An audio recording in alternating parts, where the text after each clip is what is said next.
everybody. Welcome to Rocket Lasso Live, episode 9 of season 6. How is everyone doing? Start getting those questions together. If you're on Twitch, then feel free to put links in the chat. Make sure you link to the artist or studio, or that the piece that you're linking to. I can see the artist or the studio who put it together, so we can give credit. And if you're on YouTube, feel free to just type out the question. I like to type out questions. It's always fun as well. So we can go and tackle that. So start getting those questions together. If you're in the chat and you have any kind of question or thing you saw that you were inspired by, that you kind of like an idea of how it's put together, start getting those links up, because if there's no links, I can't answer anything. How is everybody doing? We got some people starting to show up in the chats as we just start to go live. I've got hopefully the laptop all set up properly with the updated cinema with all of my presets and whatnot added in. Actually, I should double check something on there. Yep, I gotta disable that temporary. Our upcoming plugin is currently active in it, and I should disable that. We just launched a new beta within the week to get feedback, and we're hoping to get a pretty quick turnaround time on it. Where is it? There it is. Disable, close, and open. So that should be exciting. But yeah, I'm trying to think of any other news. But I don't think there's anything super specific going on right now. So yeah, as soon as we get the questions, we'll start tackling. Justin might have something here asking. I was wondering if you'd be able to create a procedural system for creating embroidered loops. Embroidered loops. I'll pop the window open in a second, but I'm going to go quickly do a Google of that as soon as I got a window open. No, not Firefox. Do it on Chrome. And embroidery, I guess. Just search for embroidery. Search images. All right, let's see. Let me switch on over here. So, okay, so embroidery, but embroidery, I guess the idea of embroidery, these are the ones where it's like a kind of a canvas, and then you put the thread like through the back, through the front, through the back, through the front, and you can end up with all these kind of crazy, like this is a kind of cool thing, 15 different stitches that people should know. So different ways of doing it. So oftentimes it's going to be like artwork that you're doing. It's like artwork with colored string, which is pretty cool. Looks like you can get kind of crazy and elaborate with it. It's a fine question. It looks like there's a lot of different kind of patterns and fancy things that can be going on. Like when you look at this, it's like they're clearly using different types of yarn, so that like some of them are a little bit poofier, and then others are closer to a straight line that they're doing. So stylistically, it looks like there's a lot of potential variation. And I know you could be doing this with a lot of just probably like really fine detailed threads where, let me see if I can find one. Oh, that's cool looking. Yeah, this one's using finer threads, so it looks a little bit, more like a painting with lots of detail going on. So it goes to like, potentially, I don't know. I don't have a plan in my head yet, but it's like potentially we could make a rig. I don't know how well you're able to see this, and you never know what the website's going to be. Oh, it's a video. I just want to see a full res of that picture. Do you see, like in these clouds, we kind of got a pretty distinct, like it's going diagonal, but kind of these straight lines traveling one way or the other. It's kind of like, okay, you imagine that, and then maybe, it's like this one's going in a slightly different direction. So it's like that's sort of one type of rig. But then here you see this very kind of modeled pattern. Like that would be a complete, as far as I'm concerned, a completely different, unrelated rig. And over here you see that there's a lot of detail in the foreground. That's always a cool technique when doing any kind of artwork. We have like a lot of detail in the foreground, which implies the detail as it goes further back. But again, I feel like this would be implying a completely different rig again. So a lot of potential challenges along those lines. Doing these lines, okay, I'm going to start actually trying to think of what I might do to tackle. I think to start out with, the most straightforward thing we could do would be these types of lines. But as far as, it's like, okay, if we took some sort of geometry in cinema, even just say like a flat spline, turn into geometry, like potentially we could make this, but that's already implying it's like we already have a bunch of distinct vector shapes, which maybe that's valid. Maybe that's what it has to be. Outside of that context, I feel like we'd need to get some vectorized artwork, which, there's, obviously, that's an entire industry of making vector artwork. Let's switch over to the laptop. Let me double check the chat, see if anybody's got anything more specific. Okay, yeah, and then just as I was talking, Justin, I had a little bit more clarification. You're saying, yeah, thinking about like logos or spline illustrations. So yeah, absolutely. So yeah, importing those types of things. Now, I'll probably, here in cinema, I'll probably just make some splines for ourselves, and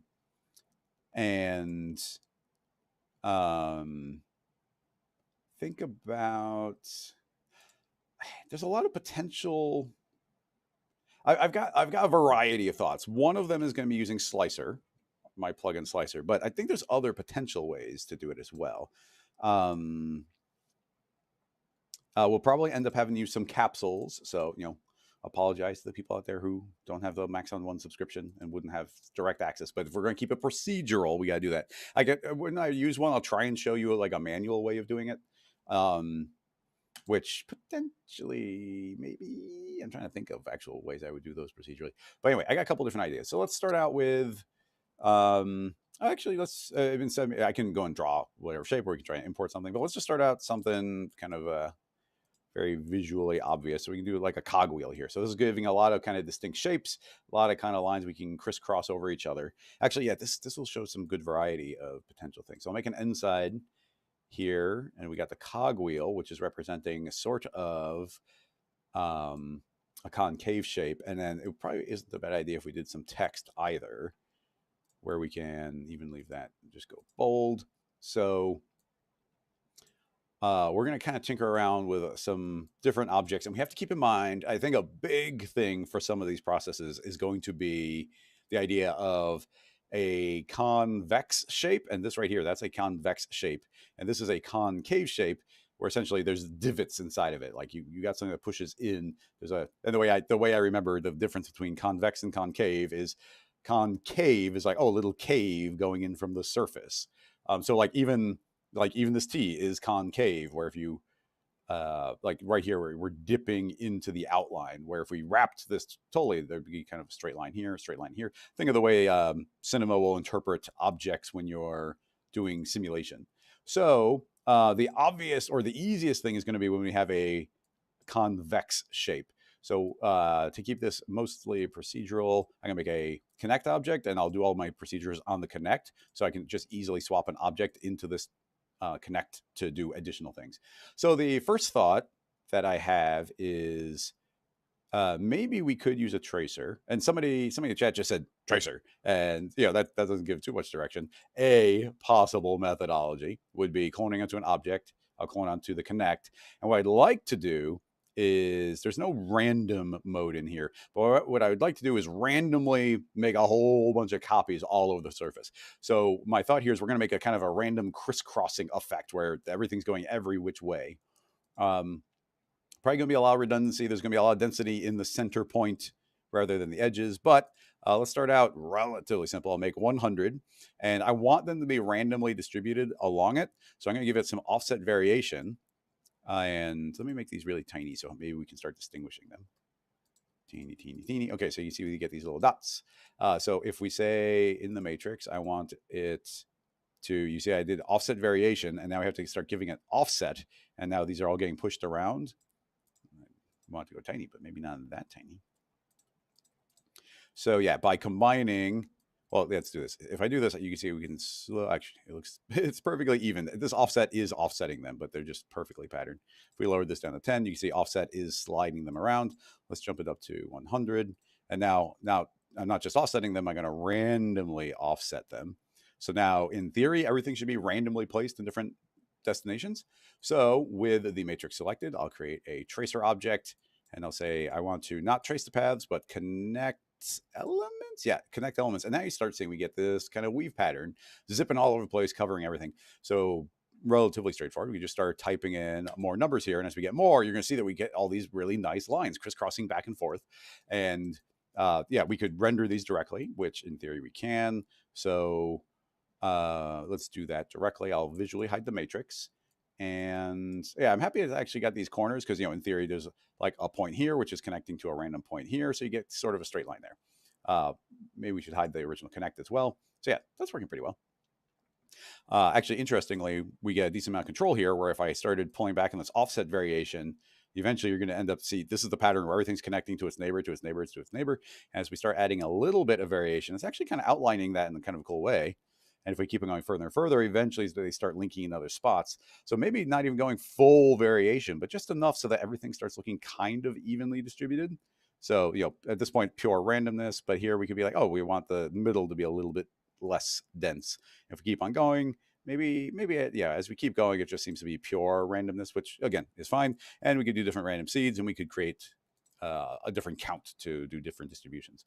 So let us say that this tracer should be rendered with a render redshift object. It is a curve. I would like to view it as a hair strand. And I would also like to create a material. We'll just make a generic redshift material on there. I will make it a pure white thread. I'm not going to worry about like a bunch of little individual thread textures on there. Every little thread is going to be its own thing. I'm not worrying about twisting or any of that stuff. And then I just know we're going to need the HDR to make it look kind of nice. So let's go into our HDR category. And maybe the kitchen. I mean, we can do a studio setup. So let's drag in this right here. If you drag it into the empty space, it'll actually create a dome for you automatically. And let's pop open our Redshift render view.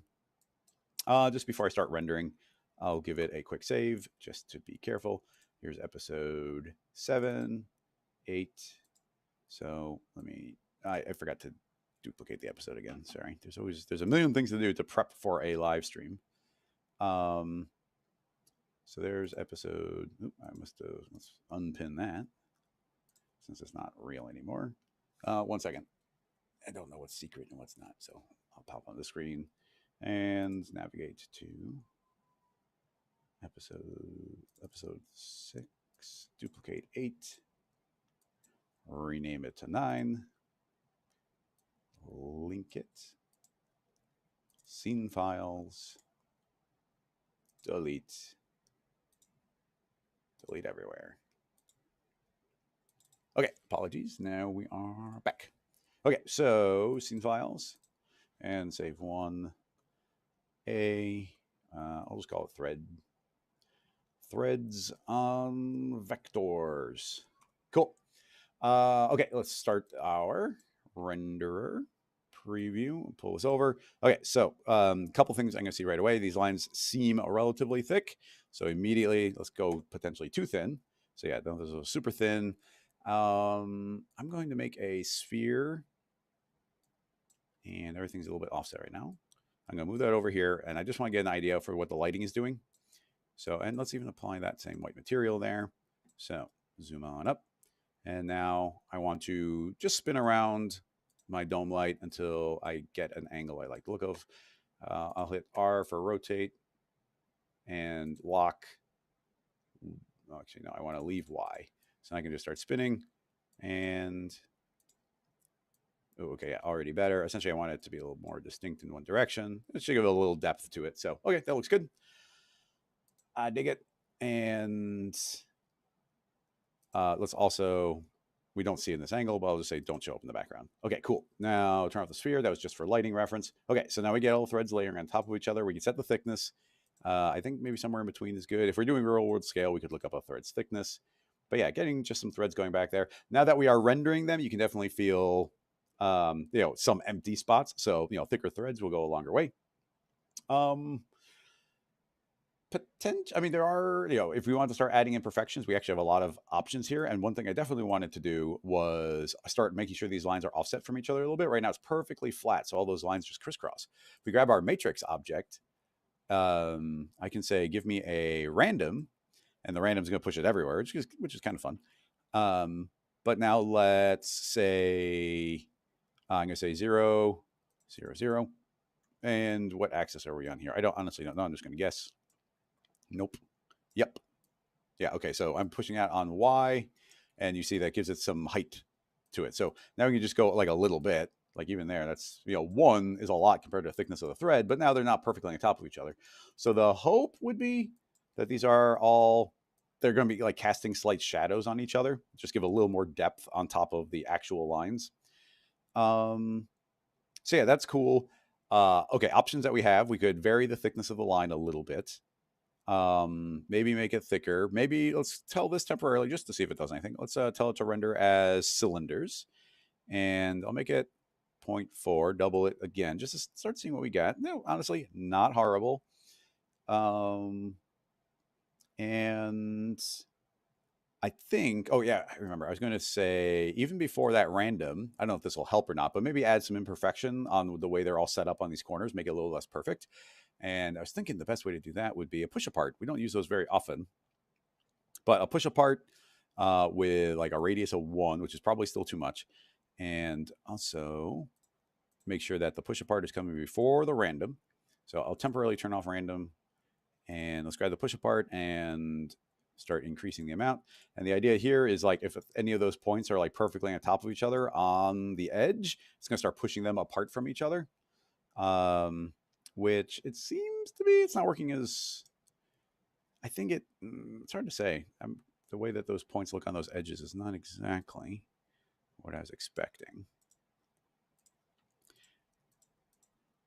Okay, so that is interesting.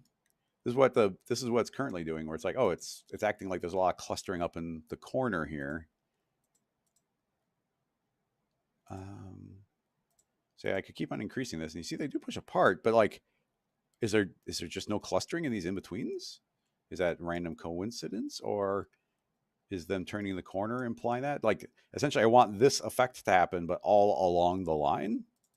And yeah, it seems a little weird to me that those are not.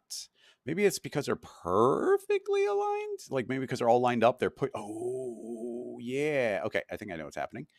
Okay, here's my thought. Over here, there's a corner, and because things are on a slightly different axis, it knows it can push in like 3 dimensions essentially, or actually not even 3, 2 dimensions. But these are all in a line, so they're just pushing each other left and right until this corner, as I get bigger and bigger radius, is kind of infecting the ones next to it and can kind of go in 3 dimensions. So what this means is we actually do need. Do I want to do it that way? I'm going to add a second random effector. And the second random effector is going to be a first thing that's calculated. So let's grab. I'm just going to rename this one PA. So it's a random push apart.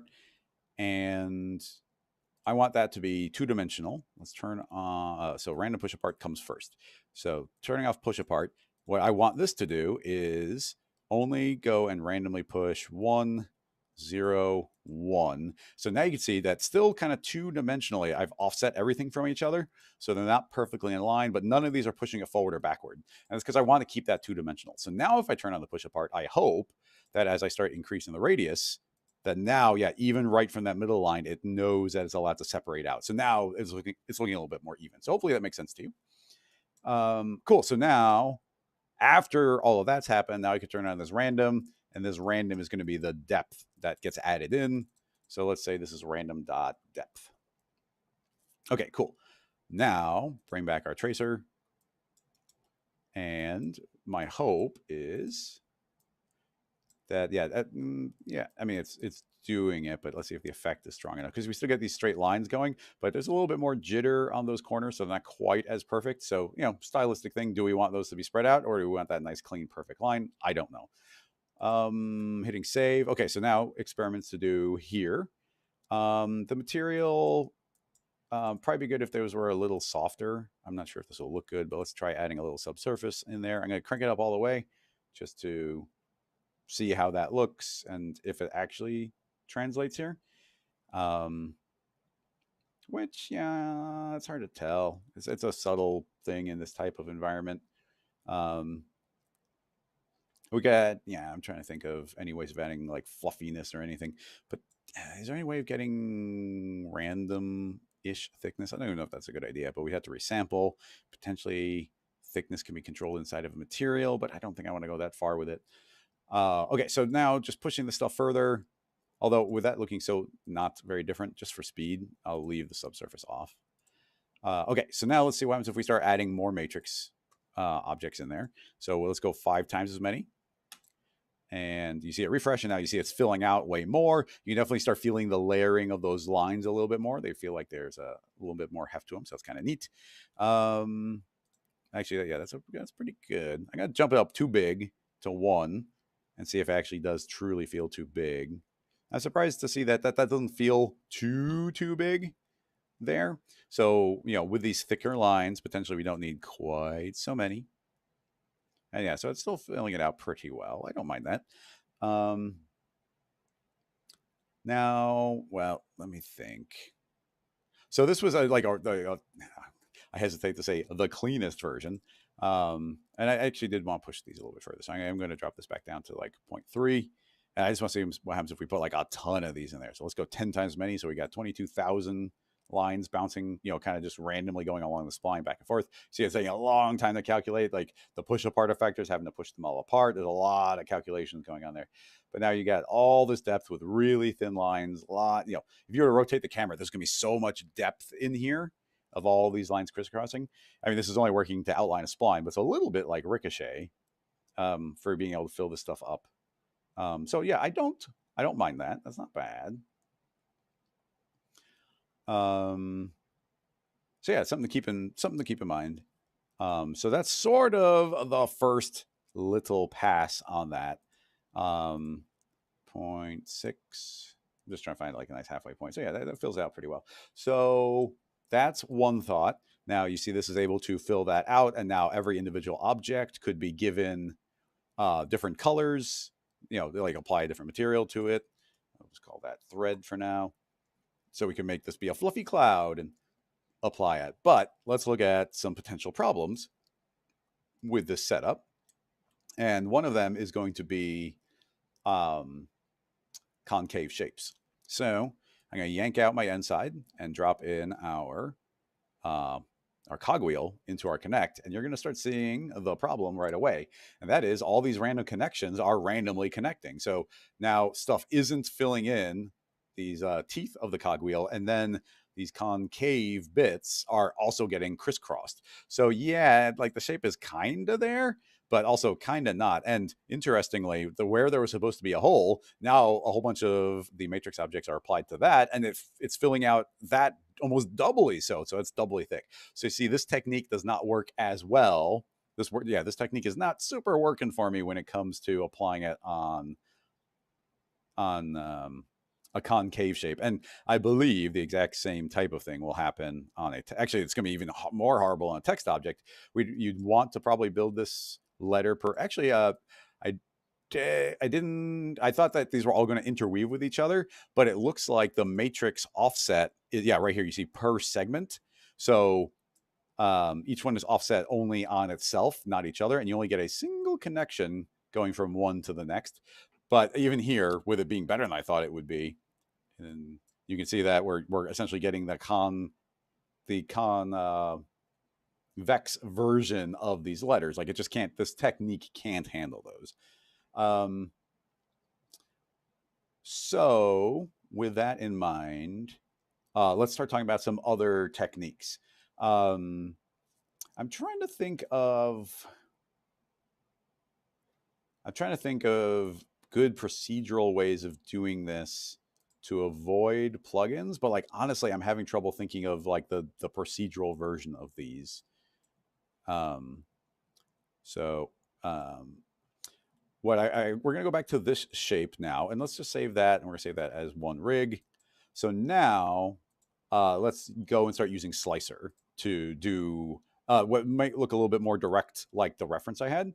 So now we need to turn it into geometry. And we actually got two options here, which are going to be cool. But let's put this into an extrude. I'm going to say an extrude with a thickness of 0, which makes it behave like a loft. So it's just like a single, essentially a single end gun right now. So let me save this immediately as B underscore slicer. So using the Rocket Lasso plugin slicer, we've got this extrude, and I would like to grab a slicer, and I want the slicer to link to an object. The object will be this matrix object, and now you can see we start getting these lines. Now these are open. Actually, I don't know if they're open right away. Right now they're closed. I'll say these are now open lines. So it's just a line going from one side to the other.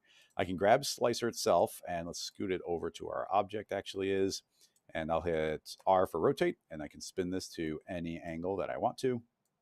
So we'll spin it to some nice, clean, arbitrary-ish angle. I'll stretch it to make sure I'm covering the entire object. And now I can just start adding additional slices. So let's crank this up. And now we get more slices and crank it up. And lots of slices there. I'm going to say, okay, extrude. I don't want you to render. And actually, I don't want to see it right now. And now you see we get all these clean lines running in parallel. They're open. And that should just kind of work. Let's move over the material and the material and the curve or the redshift object tag that's now rendering it as a cylinder on the curve. So now we get a bunch of parallel lines running. Let's go and hit go on that. And now you see we get these lovely super duper clean lines all perfectly running along the object. So pleased with that. Now, personally, they're a little bit too clean for me. We don't want it to be quite so perfect. Now, we got options in slicer itself. Right now, you see we get this perfect even distribution here. If we twirl down our spread, I could start adding in variations. We can say, like, give me 1%, or I'll start dragging this up further. You see I can start adding in variation here. So some are slightly closer, some are slightly further. So now we start introducing those types of imperfections. So now if we zoom back out again, now you see not quite as perfect across there. Maybe I would want more lines. So say slice this 500 times. So we get the imperfections where some lines are overlapping, some are not. Excellent. So I think, that's anything you can do, add a little variation in that way. And now let's stop that from rendering. This slicer only creates a point where it crisscrosses a different object. So based on these all being perfectly straight lines, I think let's deform them. So I will make let's make a random. I'll drop that inside of slicer and say, I want you to act as a point deformer. And now you see everything's getting deformed. And now we say, okay, random, you are going to be deformed only 1 by 1 by 1. And now you see all these have just offset from each other a little bit. And now they're potentially slightly angled, just giving a little bit of extra depth, just a deformation on top of slicer, which hopefully here is going to, it's going to change the shading up a little bit. Everything's a little bit more imperfect on the corners if you were inclined for them to be. And now we just get these lines traveling back and forth. Now, when you actually look at the reference, the threads are actually quite thick. Like there's actually a lot going on them directly. It's too bad I don't have access to the Grayscale Gorilla Plus on this machine, because I think they actually made a really nice collection of ropes, which actually be probably pretty nice to apply on here. I'm thinking I'm going to cut back on the number of them. I'll tell them to render thicker. And I mean, there's all sorts of stuff we can do material wise, but yeah, okay. Some fewer and thicker lines, I think, are actually layering up to look pretty nice on there, with proper materials. Where if those were, if we had a rope material that we could go twisting around on there, it's the type of thing we could make. I've done it in the past. I just don't want to spend too much time focused on making these threads look too good. I don't know if it would be worth that extra effort. Although one thing I am curious about is, at this point, I am curious about if we can control the thickness of it. So is inside of a material, what options do we have? I don't even know what I search for. Do I search for line? Contour? I don't think that's what we want. Do we search for, oh, it's probably hair. Well, it's hair attributes, hair position, hair attributes. No, we don't want any of that. Is there any way of rendering? Does anybody know, if you're in the chat on Twitch or YouTube, if you know a way in Redshift, if there's a node that you can kind of map thickness somehow? Is there like a word I'm not thinking of, like, like rendering on a spline? I don't think it's gonna have spline, but is there some sort of like line thing where I could feed in like a C4D noise, and then based on where that C4D noise is, like have different thicknesses? Now, obviously, I'm going to keep on going forward, but if nobody, I don't know of one. I'd love to know if there is one, so please shout it out. If you can't do that, we could always turn it into real geometry. This is not going to be the super speediest thing, but I'll make a sweep. Immediately, I'll turn off the caps because I don't care about those right now. I'll make an end side, drop that inside, and give it a thickness of 1. And now you say we've got the geometry-based version. I'll increase this to 9, and now we actually see this as physical geometry. I could subdivide it. Does displacement work on the thread? I guess that would probably take a while to render. I'm doing the real version of this, not inside of Redshift, but I appreciate you chiming in. I might, for this very specific experiment, I might go and grab Slicer, and I'm going to cleanly subdivide it using utility splines. So I'm going to say, okay, utility splines, I would like to resample. And I'm going to say I want to resample it via step. And now you can see I got all these nice little subdivisions. And I want it to be a little bit closer together. Yeah, something like that. So you see they're all getting subdivided. I'll make the entire line thinner. So I'll say 0.5, and that's essentially a minimum now. And then make we can do it several ways. At this time, I will just use a displacer. So I'll make a deformer, make a displacer, put it the last object. So it's actually affecting the geometry of the sweep. And I'll say I only want this to, I'll say 1, but now under shading, I can feed in a noise. And now you see it, kind of fun, but you see the noise is adding thickness to different areas. Now, is this going to work? Essentially, I want every one of these lines. Right now, this is getting sampled in world space. So like you can kind of see these little patchy holes in different areas, which is a cool effect. I dig it. Like if we were to like increase the global scale, we can very much see the noise in different areas, but I kind of want them individually traveling along the line. And that is, it can make the noise 2-dimensional, but then it's going to get stretchy. I guess that's not too horrible. It's made it 2-dimensional. It's very stretchy, but I can probably just change, now I just changed my global scale and it's getting mapped on each one of them individually. Each one is going to have a very similar UV. So it's only the variation of their length that's doing it, because I feel like we might start seeing coherence on them. Clicking on the displacement, let me make sure that this is only pushing outward and not in. So, and that might make the overall line thinner. So I'm going to say it can go as thin as 0.1, but our displacement is always making it a little bit bigger. So you see, now we're getting variation on the thickness of our thread. Potentially we can feed in some sort of pattern if we want to, but let's tell that to render. I'll move our material onto the sweep. Zoom out a bit. And now, entirely procedurally, I've now added variation on the thickness of the lines, and we've got a lot of options to very directly control that. Scott, vertex maps can't be fed in. You can make a vertex map on a spline, but you can't feed a vertex map into anything in Redshift that would apply to a spline. It should work on splines if the geometry on the Redshift tang set to something like capsules, cylinders. Yeah. So essentially, yeah, you're saying in Redshift, Zach is our resident Redshift expert. You're saying essentially, the way I did have this tag set to like cylinders or capsules is creating geometry. And then we could use a Redshift displacement on that geometry, just like I'm kind of doing for real here in the viewport. So just keep in mind, there would be a material-based way of doing it as displacement, which is still a ton of geometry and calculation time at render. But that would be at render time, which is a positive unto itself. So yeah, different noises will give us different patterns, different thicknesses.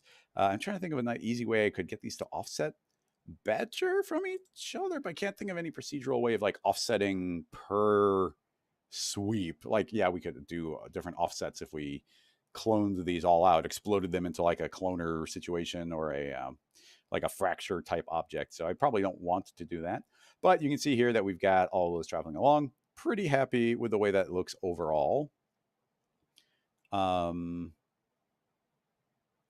Because I subdivided it, in theory, we could add a little displacement on them individually. I did kind of like them all overlapping each other. So maybe making these all a little bit thicker until they are all kind of bouncing into each other a little bit more. Honestly, going quite a bit, letting them overlap a lot. Yeah, I think that starts giving you a little bit more of that thread vibe, because the threads are pretty poofy, really. So really, I think you wouldn't get much in the way of gaps. So doing enough subdivisions or enough threads that they bounce into each other, I think that starts looking pretty good. But what's cool, okay, so now that we got this line method where you saw we can do offsets on them, we can have as many threads as we want, we could put variation between the distances if we want to. Here we've got individual thicknesses on the different lines. So like we have a lot of control over this as a rig. What's cool about this setup using Slicer is I can go back to this original geometry and just swap it out for anything else. So I will grab that cogwheel, and just to keep it simple, I'll move it to the same location, drop that into our connect, which will get fed through the slicer. And you see this can handle concaves. And if we go back to our original reference here, you can see this feels a lot more like these clouds where these threads are traveling like one way or the other. So it's kind of giving us this consistent direction. So I dig that. So I think that's working pretty well. I like the way that this looks, that we can apply it to this cogwheel. Now, one thing I wanted to do, and I kind of forgot, I forgot I wanted to show this, is these are all very two-dimensional. This is not kind of going through the embroidery. So we're not getting the curvature. We're not getting the curve of it twisting back into what would have been the canvas. So let's try and do that. Also, it might be kind of fun to, in the materials, they have a fabric section. I wonder if any of these would look decent as a canvas background. We got all these cottons and fabric wovens. Let's just see. I'll make a circle. T for scale. And I'll try that one.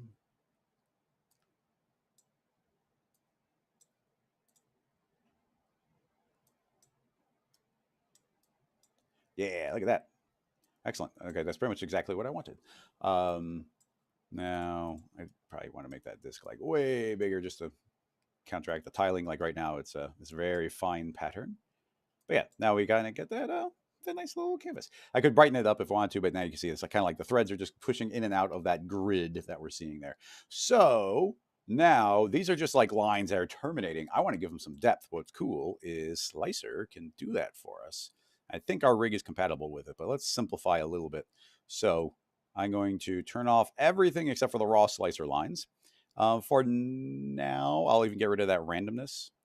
So essentially, we're starting out with a brand new generic slicer, making these slices. So here's how we can make those actually have some depth for us. And it's going to be really straightforward. There's a couple different ways we might fake it, but I'm thinking let's just go back to the original geometry, which we got right here. And the reason I made it an extrude is I'm now going to give it some depth. I'm going to actually extrude this extrude. Why am I not seeing it? Extrude. Oh, I was like, why am I not seeing it? It's because I was on the wrong tab. Okay, there we go. Now you see that we actually get some depth on it.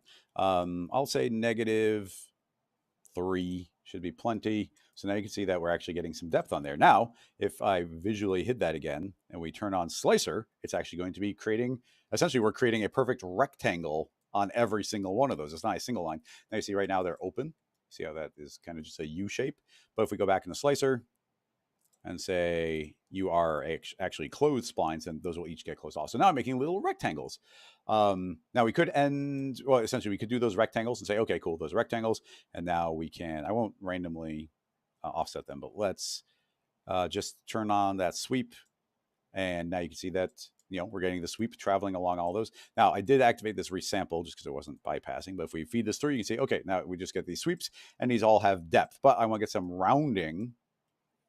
I want to get some rounding on these corners. We got two options for that. One, we heavily subdivide and then smooth out those corners, which we can do by dropping this back into that resample. And instead of, let me hit NB. So you see, here's what's happening. Instead of resample, I'm going to switch it into smooth mode.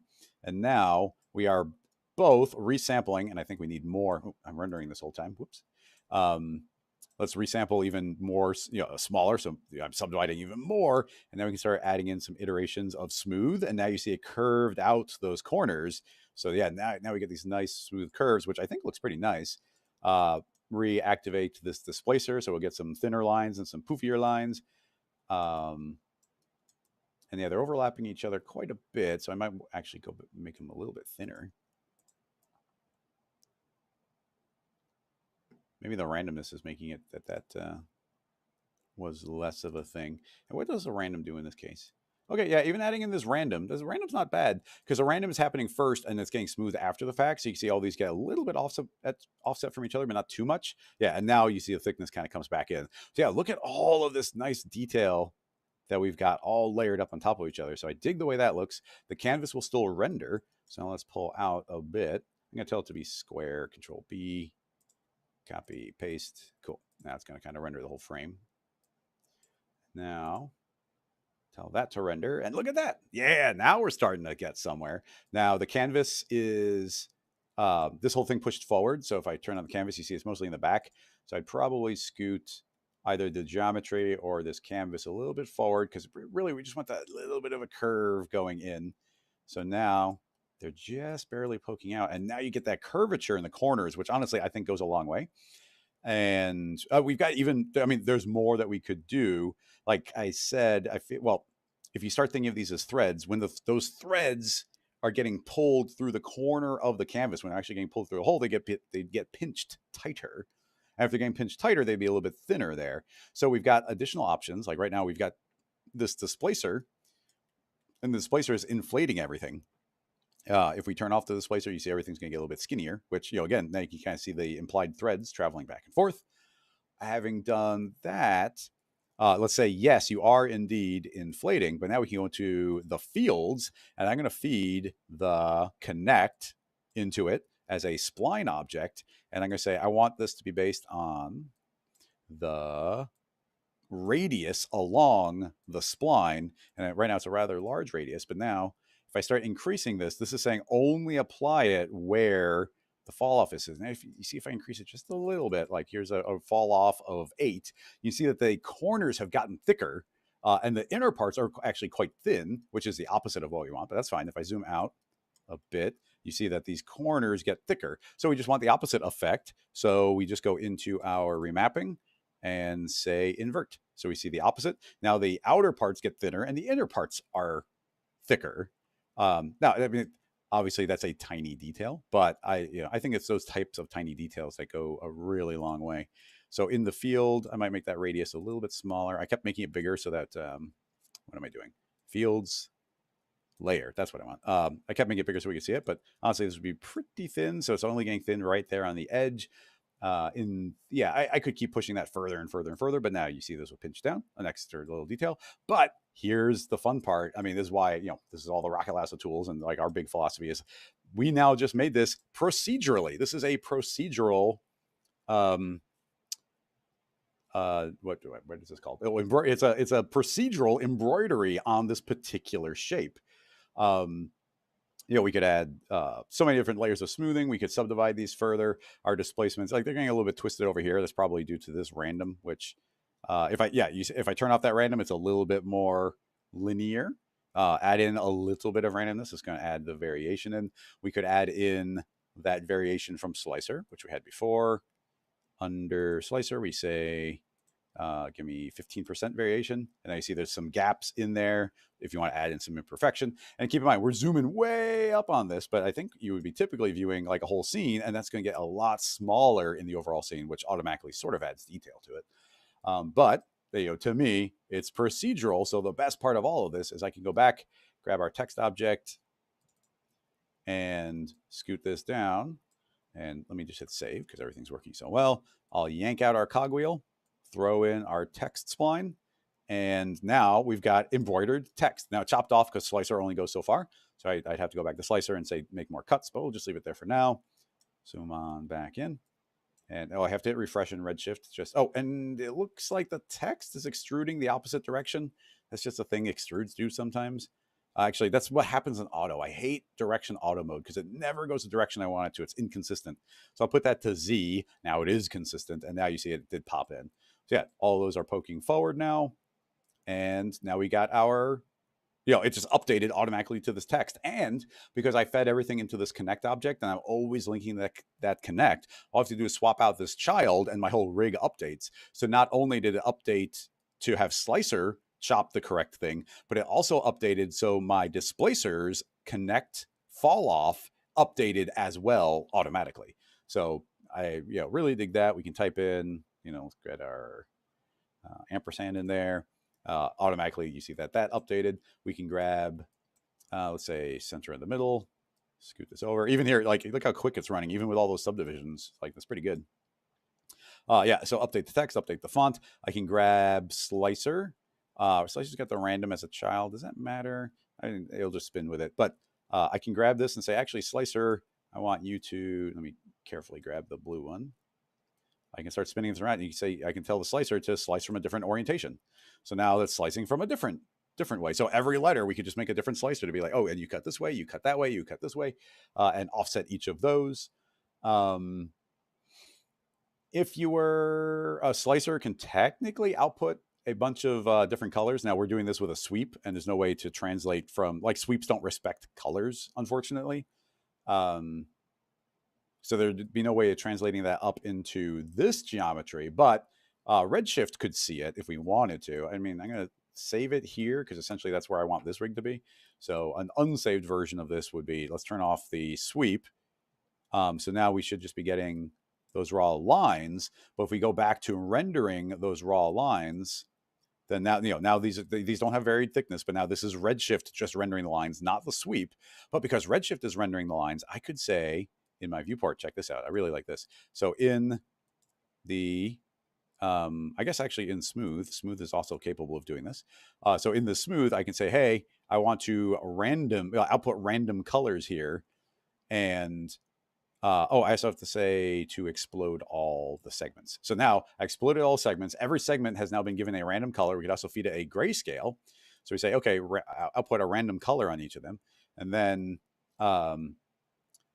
because we exploded it, we have to tell our tool to be able to respect a Redshift tag. So that now filters down. And then we have to go into our thread. And is it the user data? If we grab a color user data and say, give me the object's display color, and make that the color channel. There we go. Look at that. And now I was able to colorize all those threads to, all these different cool random colors. If we were to redesign this, this particular setting, unlock. If I was to redesign this, I'd probably put a colorizer option with a gradient, but we can set this to a grayscale. And then we get the grayscale inside of the threads. I'll take my grayscale image, make a ramp. If you didn't know this, you can drag directly onto the line. It will feed it correctly into the alt input. So yeah, now we get this gradient, and I can say, okay, now you're going to be outputting whatever colors. Let's grab those, and I'll calm it down a bit. There we go. And now it's only these colors, a little bit shiny. So I'm thinking a little more roughness on there. Yeah, so now, now it's just Redshift rendering. All these threads are going to be super duper fast, and we can colorize them however we want there. So that's pretty cool. Yeah, and in this particular version, we're not using the matrix, we're not using the tracer, we're not even using the sweep or the displacer or anything. These are just raw splines being rendered directly into it. I guess I will save this as another. I'll save this as another version. I did mention it was like, here we are using the utility splines to make the smooth to like actually curve them around the corner. I'd mentioned that it's like, geometry wise, we could go back to when it's just making these nice clean rectangles, and it's good. These are just the outlines of the geometry coming in. So if we go back to the original extrude, we'll temporarily turn off slicer. We could say, actually, extrude, I want you to be curved. So we go to caps, and then we'll start adding in some rounding here. And if we round those out, and is there a way of clamping that? There used to be. Yeah, I'm not. It doesn't have, even though these bevels, if you remember the old bevels, they were kind of difficult to work with. there were some options we had in the old one. But anyway, now you see it's a curved surface. And then the caps, we can make that smaller, let's say like 2. So now you see that's rounded, it's curved. So now when I reactivate Slicer, it's actually going to be giving us that curved version back. So whatever the incoming geometry is what the slicer is going to return. So now we didn't need to use utility splines. We can just directly use the slicer. Although now the random isn't getting smoothed out the fact, so we can't really use that random. But yeah, now we get all those threads, and we probably have lost the color. But yeah, because the slicer is not telling it to output a random color. But now you can see that we got, based on the shape we fed in, it's now returning those. And I guess along those lines, if we displaced, I'm not going to, but we could displace the original incoming geometry and then add, that could be the imperfection the threads are returning, where they kind of be bulged out a little bit and in. So yeah, there's so much power to control these rigs very directly. Like so many different things that we could control on these types of rigs just by using Slicer on top of everything. I haven't checked the chat in a bit, so let me check what the chat is doing. Ruckus, that's funny. But yeah, usually linear lines with floss running parallel to each other. Just saying. Oh yeah, well that's when we were doing the earlier one. Oh, would you be able to put really thin hairs on everything? Not perpendicular to be like peach fuzz, but kind of following the threads. I don't think there's an automatic way of doing that.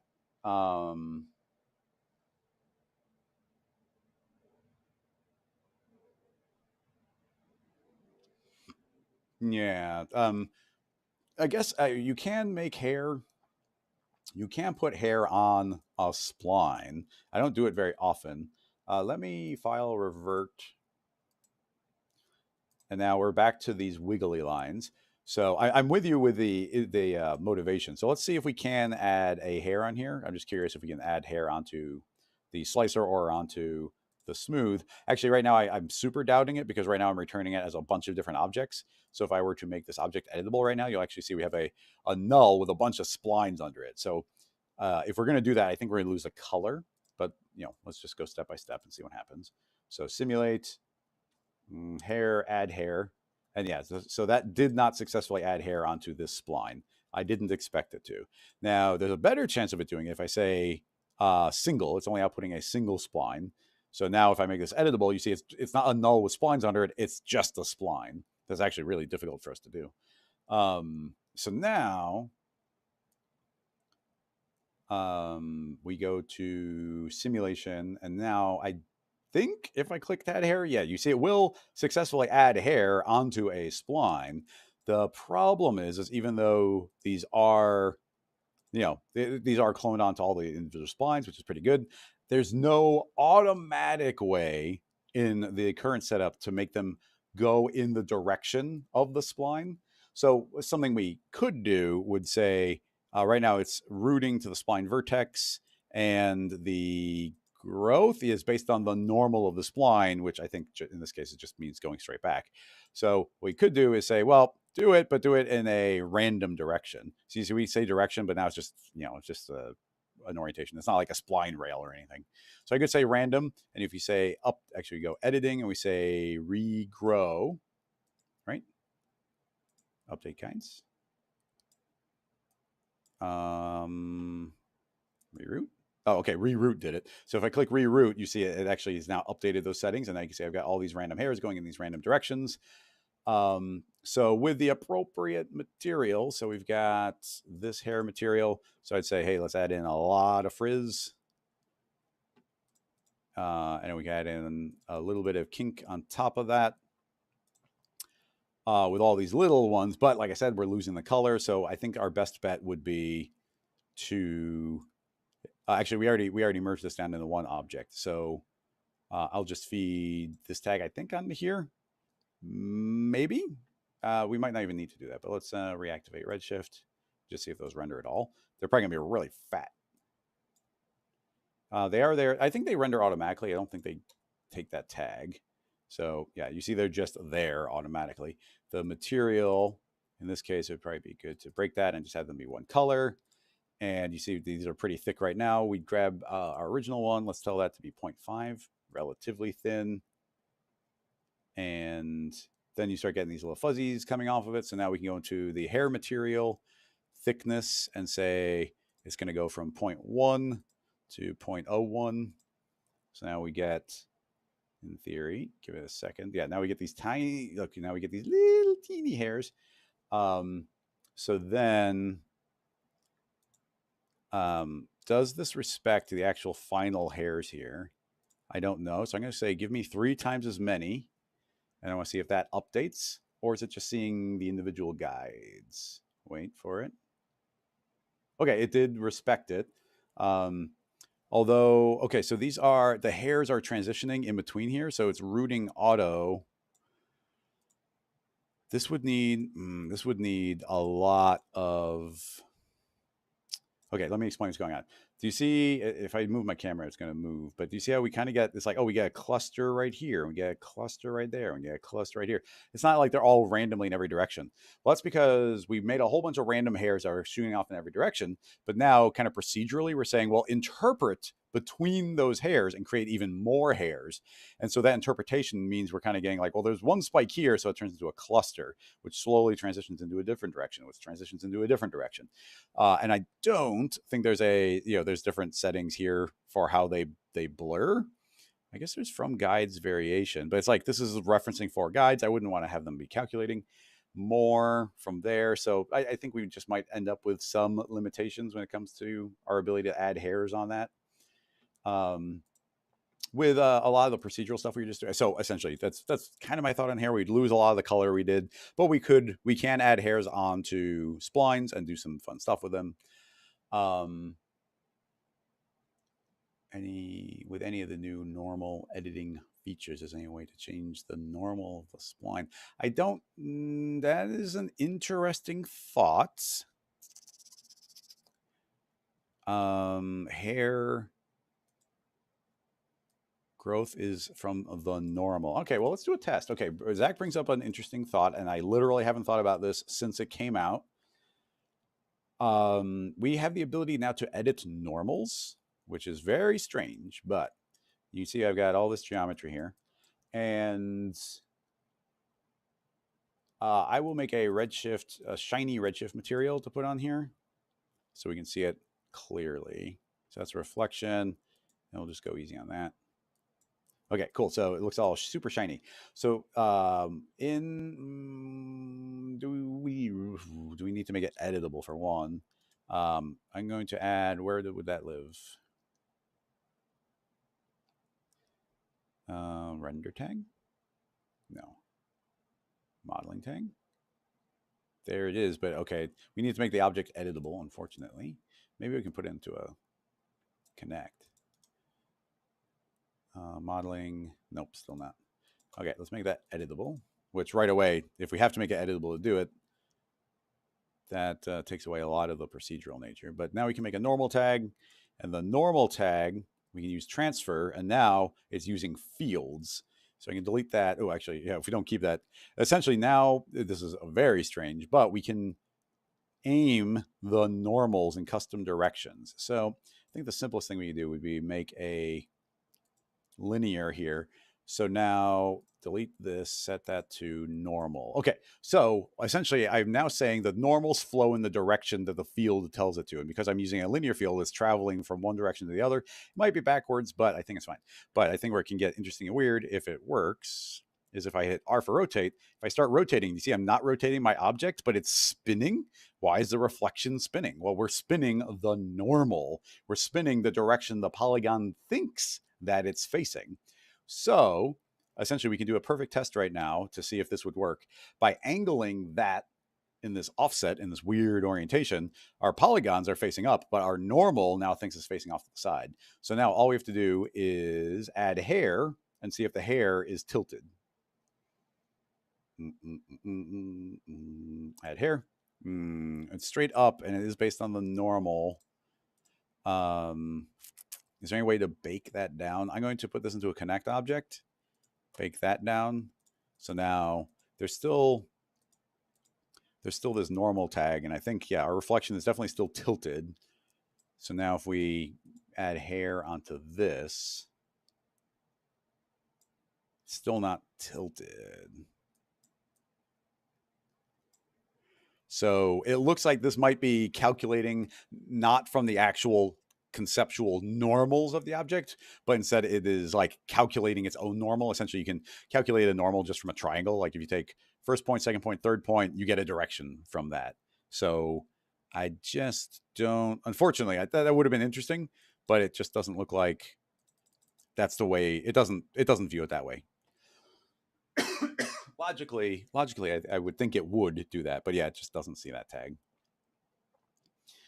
Align the face vertex normals, align the face vertex map. It's cool that you have the automatic ones, but there's no way of baking this into the object. I think it's like the normal tag has to exist.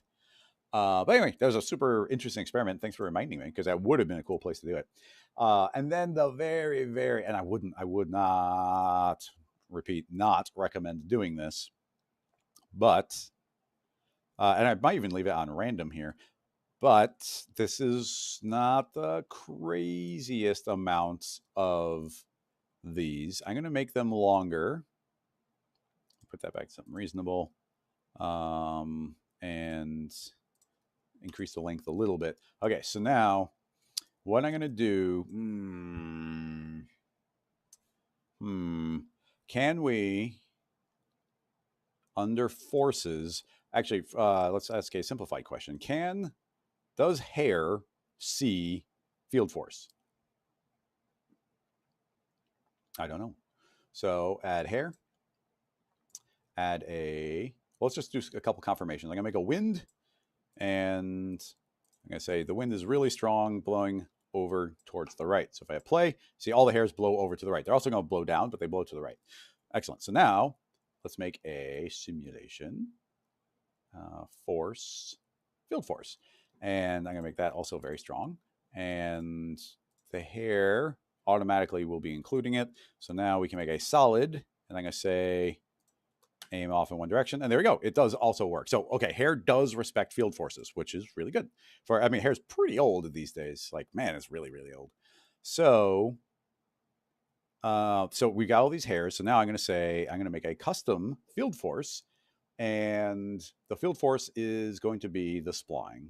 So force, field force, Control D, immediately simulation. Actually, no, hair, dynamics. No, it's under forces, gravity. I'm going to turn off the gravity for hair. Okay. And then I'm going to say, give me a strength of 55. And the direction is going to be the spline. So I'm going to say, come in as a spline object. Now, if we grab our field force, scoot it over, and let's make this a cross section. X, Y, Z. And we'll crank this up. Okay, cool. Now you can see that we got all this directional information coming from our spline. I need to go into the object tab, and it is coming in as a curve. I'm going to say offset it. So now it's full power all the way. Basically, whatever direction is closest to any of the hairs, it's going to want to blow in that direction. And since everything's pretty aligned, everything's kind of randomly spiky with our hair right now. Is it based on the object? Yeah, cool. I wanted to make them a little bit easier to see. Okay, so if I hit play now, I don't know if this, actually calculation wasn't terrible. So you can see that they are successfully moving and for the most part aligning. Now, maybe our field force is a little strong. Like it seems like hairs are sensitive here. So we do that. Now you can see that the hairs are all blowing a little bit. So maybe stronger. Okay, a little bit stronger. And then I'm going to put a lot of friction. Simulation forces, friction, and put 100. Is maybe friction, okay, now friction does apply. You need big old numbers, but there's a big old number there. And now you see all the hairs are blowing, but the friction's really slowing them down. So now I feel safe in cranking up the power of our friction. So now very strongly it's blowing in a direction, but once it kind of gets to that direction, it shouldn't be kind of waffling around and blowing every which way. Hopefully some of them will settle. Yeah, maybe some are kind of like right in between, so they're not settling down immediately. But maybe we end up with a couple frizzy ones. But anyway, there we go. That I have now essentially aligned the hairs to the degree I think is reasonable.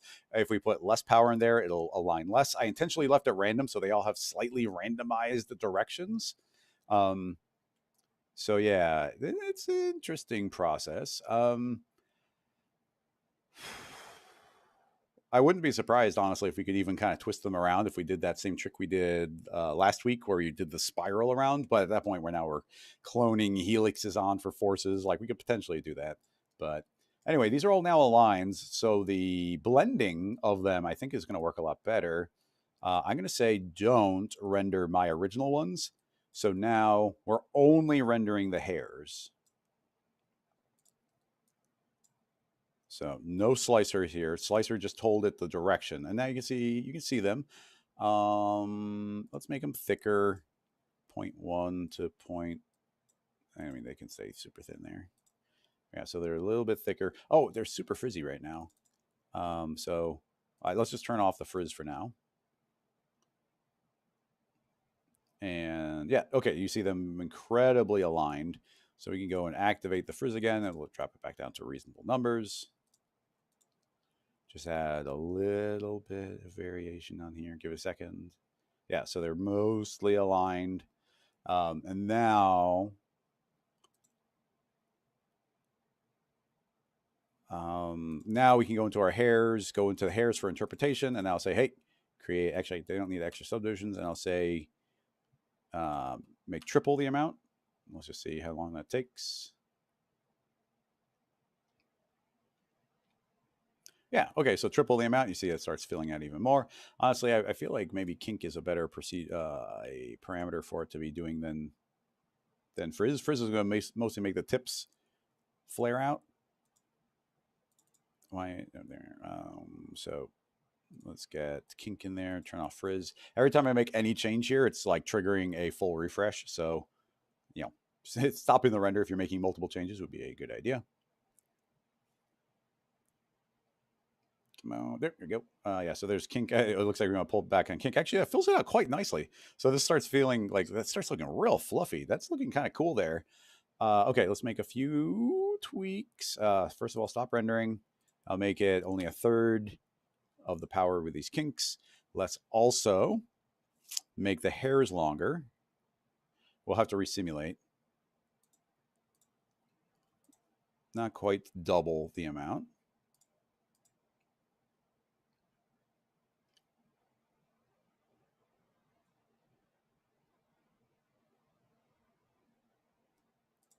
Yeah, we'll have some strays there, but it's mostly aligned. Okay, let's see what that does.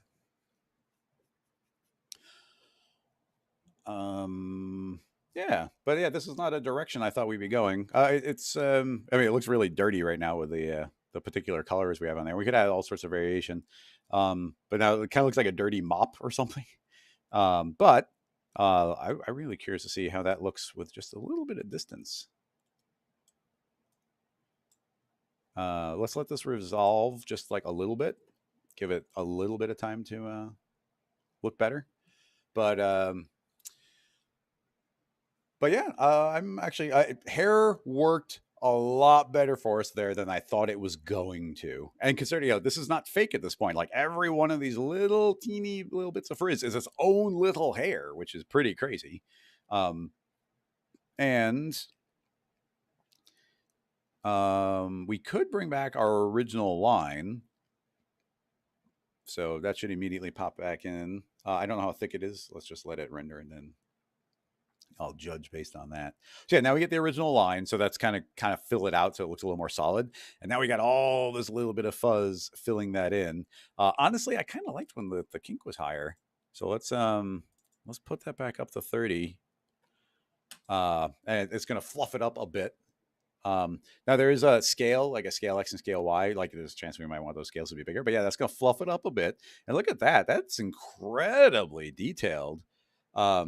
And now we probably have to regrow the hair every time, but like, I don't think it'd be too hard to update this and say, hey, you're going to be a different letter or a different shape.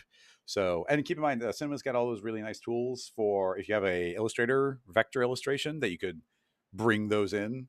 So anyway, this is looking really good. I'm actually quite happy with this. We're gonna, I think, move on to another question.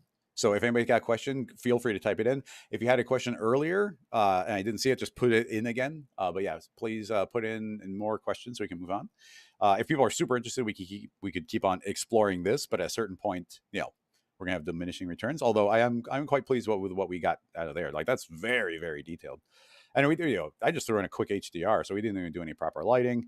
These materials weren't customized for this. We could add color variation on it, but yeah, quite pleased with the way that looks. If anybody has any follow-up questions or modifications to attempt to add onto this, threads and hair on vectors, please let me know. One thing I did want to throw out, actually, I'm not sure if Slicer does do this or not, but something I want to try, something we intentionally built in, which again, I can't believe how much effort we put into these tools.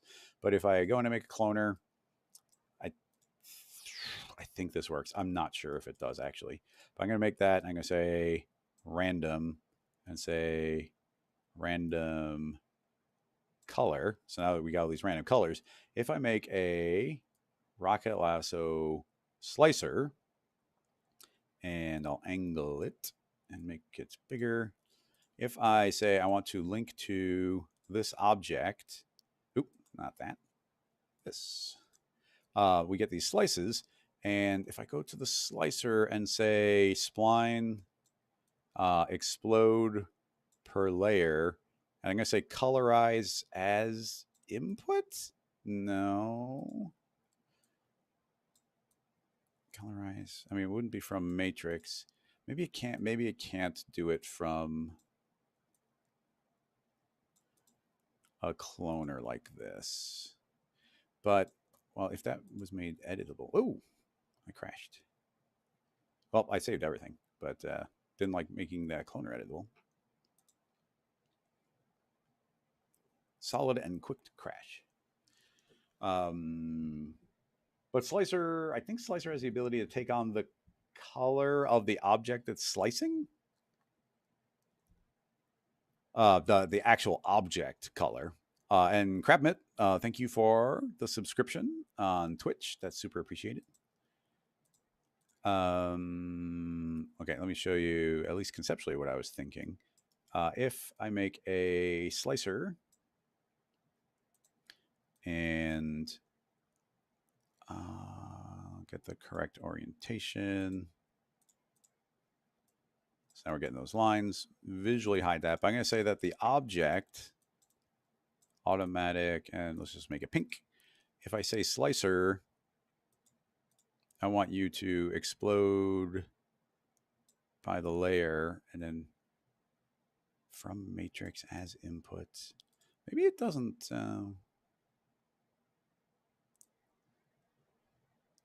Oh, maybe slicer doesn't, but mesh to spline does.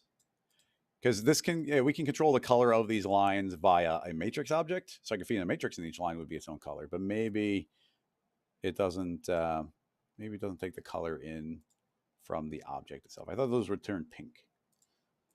Okay, let's see if there's any specific follow-ups. Hella's asking, Hella's Studio, close-up shots of water dripping on objects. I mean, I've never made a lot of. I've spent a lot of time over the years just experimenting with cinema,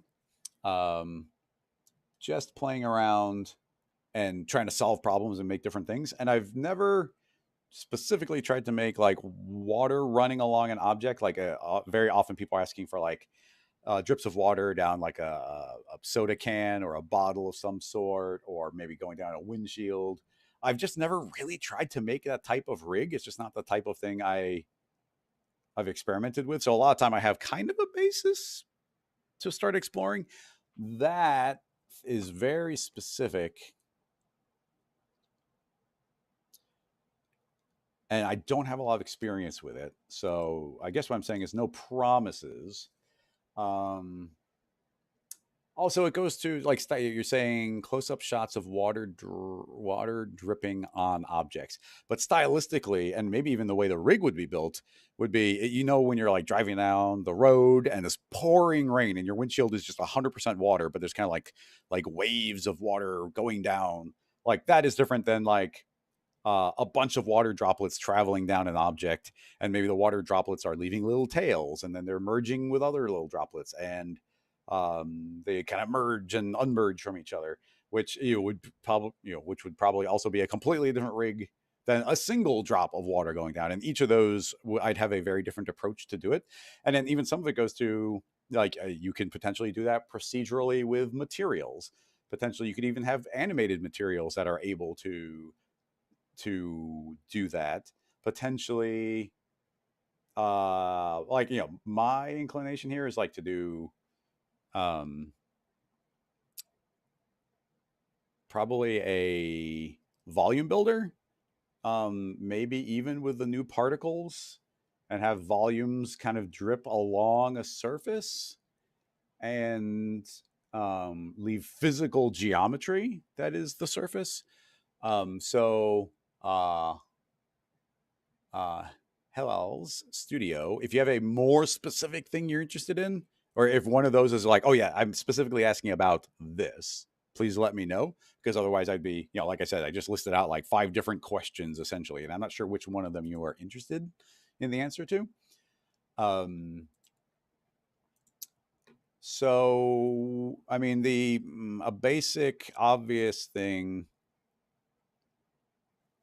a shape rather, would probably just be a can shape. Rain dripping on objects. All right, so we're going to kind of do I think we can kind of merge the two concepts, or merge the concept where it's kind of like rain hitting at an object. Well, even rain hitting an object, it's like potentially when you say rain hitting an object, you might mean like drops of rain hitting a puddle and creating ripples versus like, dripping down an object. What I'm kind of thinking, and I'm going to kind of break a rule here. Um, and well, I guess let's try and do it for real. I was going to say I'm going to do it at not the real world scale. I'll eyeball the real scale. I'm not going to measure, but let's make essentially a soda can, and we can try and essentially have them randomly get some drips falling on them, but also we can have some random drops falling and then reacting to it, and we can also um, maybe have random condensation start like accumulating. I'm not sure. We'll tinker around. We'll see if it's going anywhere. If it's not, then maybe not. I wouldn't be surprised if they have a can in the asset browser. Actually, they have several. So let's grab this. I'm trying to find a nice tall one. I like this. Wait, but these are Redshift. So I'll grab a Redshift based one.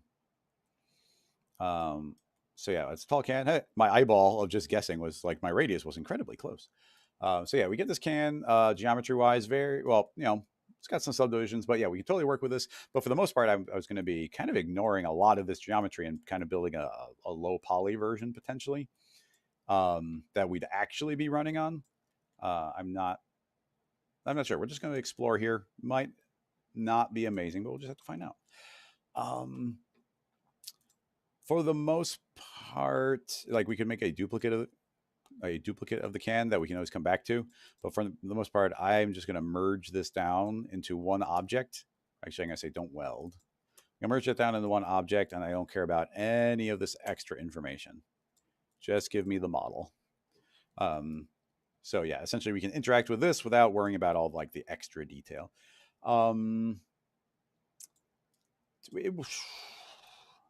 Would it be a good idea to make a low poly-ish version of this? I'm not entirely sure. So here's a thought. I don't know if it's a good one. I put that into a volume builder, and we're going to end up making this real tiny. I'm going to try 0.2. Okay, that's luckily not an insane number. Put into a mesher, and now you can see we got this blob of a mesh. So let's go 0.1.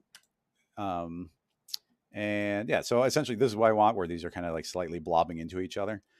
This corner is a little messy. I might do a dilate and erode. Let me temporarily turn off the builder, make a dilate and erode, because I don't want it jumping up 5. That'd be a huge number. So I say increase by 0.1. Turn that back on. And now I'm inflating everything by 0.1.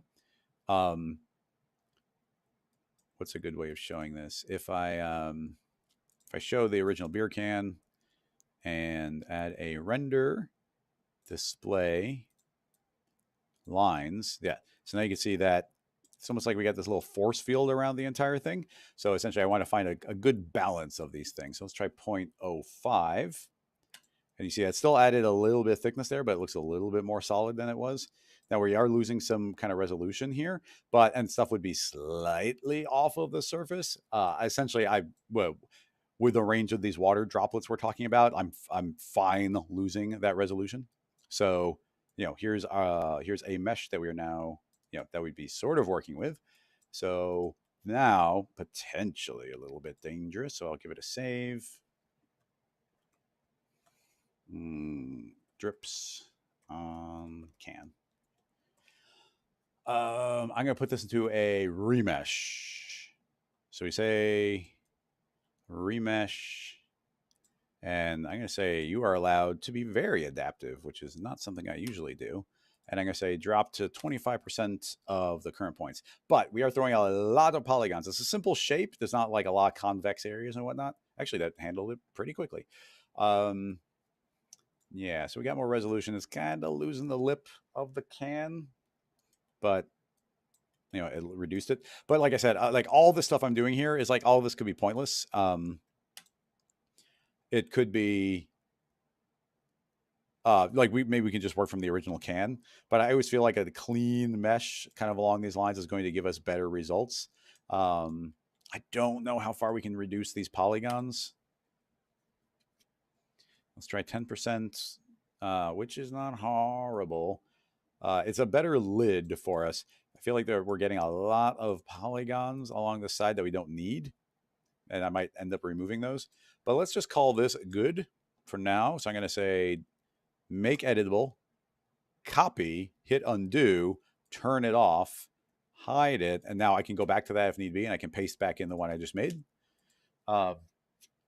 So yeah, here's this mesh.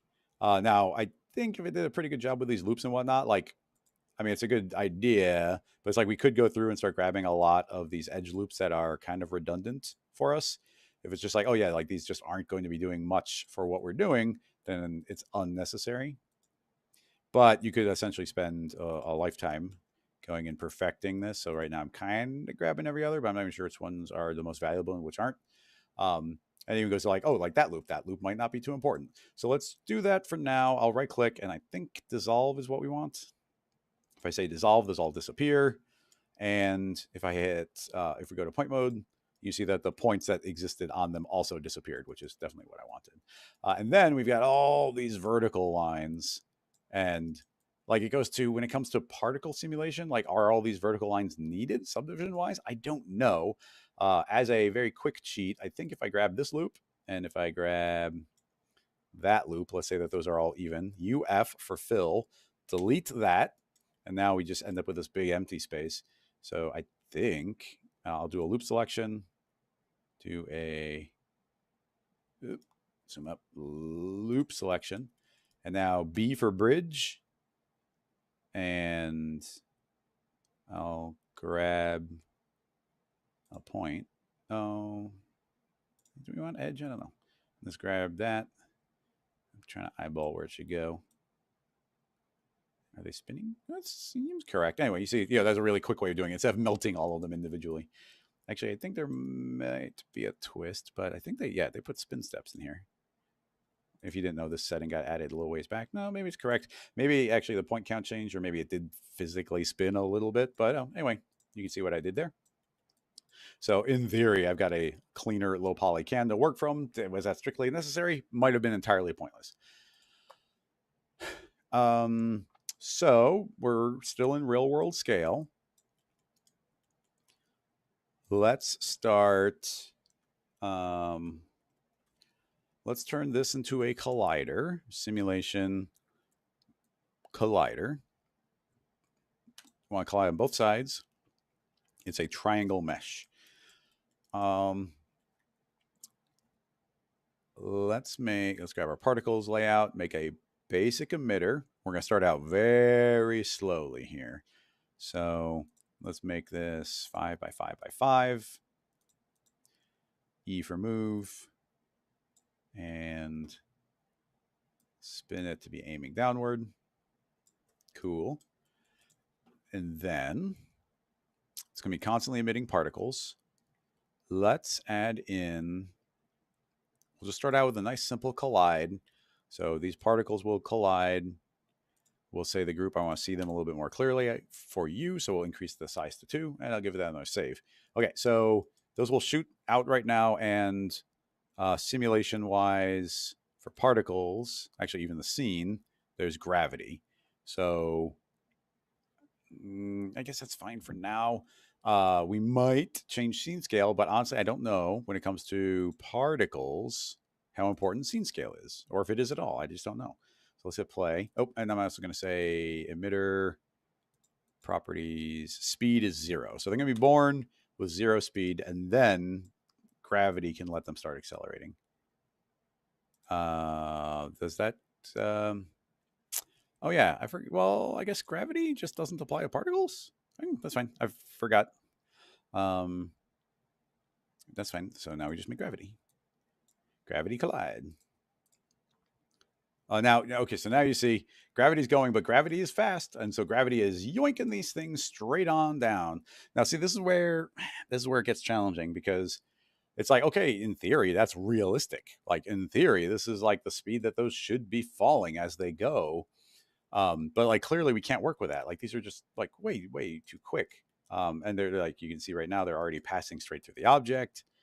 So like none of this working at all. So experimentally, let's just, I mean, what I want to do is build it realistically. And this is why I said I want to make the scene bigger, because then we could have been faking everything a little bit more.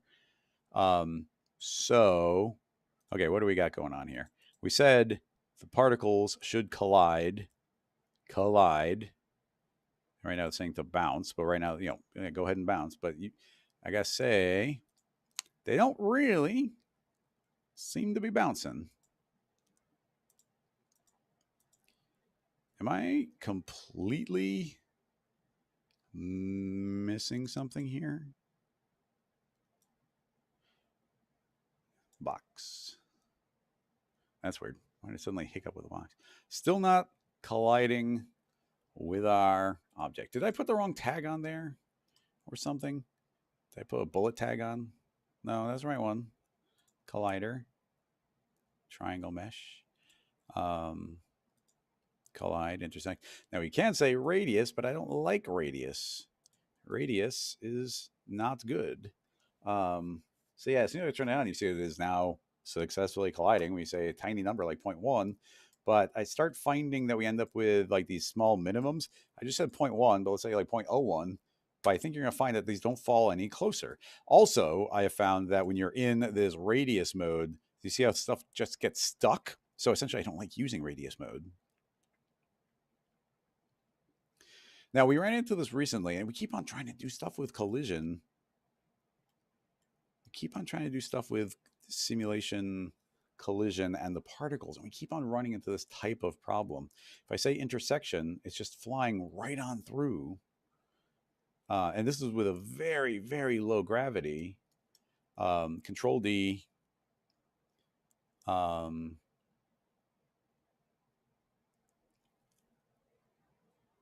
Control D, substeps. Let's do 3 substeps. Nope. 5 substeps. Seemingly still no. So we got all that detail up on the top. Just for the experiment, let's tilt this off the side where maybe, it's kind of like a kinder surface to collide with.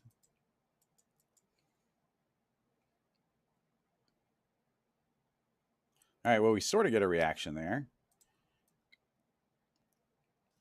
Let's see. I mean, it's definitely still significantly off the surface. This is not radius based. It's just off the triangle. bounce stick. I mean, there is no thickness there, but there is the simulation. I thought there was a setting, scene setting, scene scale. Maybe we can play with scene scale. I thought there was a buffer. Where's the buffer live? Maybe it doesn't. Maybe the buffer doesn't live on. It's like a margin, but maybe the margin doesn't exist in global parameters, and it doesn't exist on the object either. So,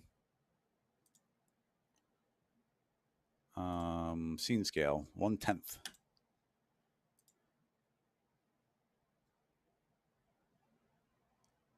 Is not playing very fast. Okay, they're still bouncing just as far away, and our frame rate's horribly dropped, which is interesting. Put this back to normal-ish. Frame rate's still not amazing, I gotta say. I mean, we put a lot of sub frames, like that's a lot of sub steps on there. I mean, yeah, even with no sub steps, it kind of bounces off the side just fine. See, this is where the drip stuff. Yeah, I start getting a little bit. I start getting discouraged right away because obviously we would need these drips to be like right up on that surface, and it just isn't. So like, there could very well just be a setting I'm missing here as far as getting them a little bit closer. But you see the types of trouble that we're running into right away, for like the accuracy of this geometry. Like it's just not seeing the geometry very accurately.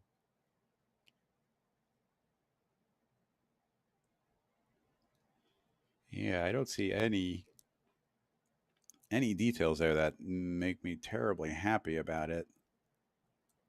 And we already tried changing this collision shape into something simpler. It did not like that. Make it convex. Even if we make it convex and maybe it's more accurate on there, it's still way off the surface. Stick doesn't do anything on that. Maybe in here, well, angle variation, dynamic friction, get rid of the bounce. Like maybe we'll just kind of, oh, well, without the bounce, it's just falling right through. But like that should still like slide, right? The radius. Interesting. Wow. See, yeah, it just.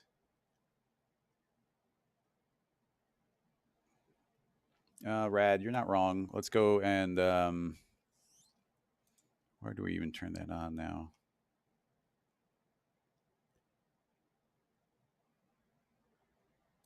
There's oh, down here, enable. I would like to see the collision. Show me the particles. Why not?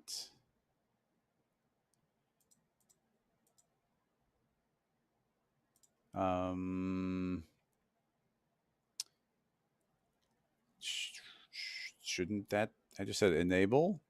Draw the particles. Draw the collision radius. That Rad. Am I completely derping on something basic? Draw, enable, show the particles, show the collision radius.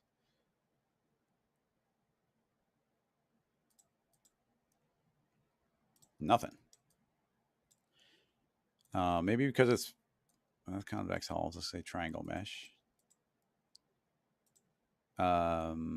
Sphere. Show me something. Why? It's just not showing.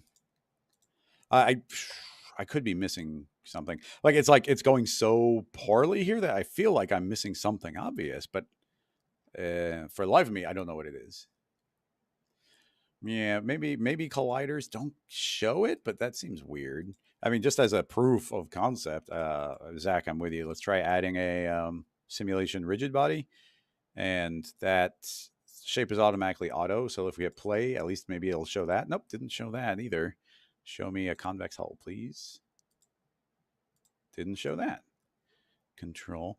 I mean, do I have some filter? No, this is all pretty much defaults. Simulation. Maybe can somebody else? Does somebody else have 0.4, 0.1? And can you see essentially just make something real basic? Try enabling in your simulation simulation settings, enable the draw, and see if it draws something for you. Rigid body shapes checkbox and draw settings. Oh, rigid body shapes. All right, maybe. Oh, okay. It did show that. Was the collider also capable of doing that? No. Okay, the collider. Let's see if we say convex shape. Will it show that? No. Okay, so the collider, it had to be the combination of show the rigid body and show the collider. I just didn't even notice it say rigid body shapes down there. But yeah, it's not showing that for a rigid body, so that's not helping.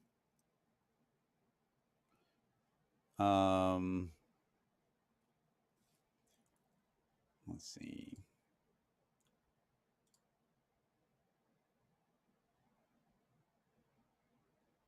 One second.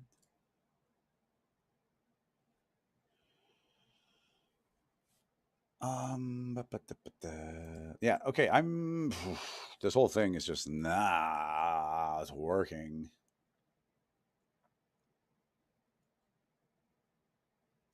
But I've essentially run into this type of problem every time I've tried to do anything with particles and anything but the simplest of meshes.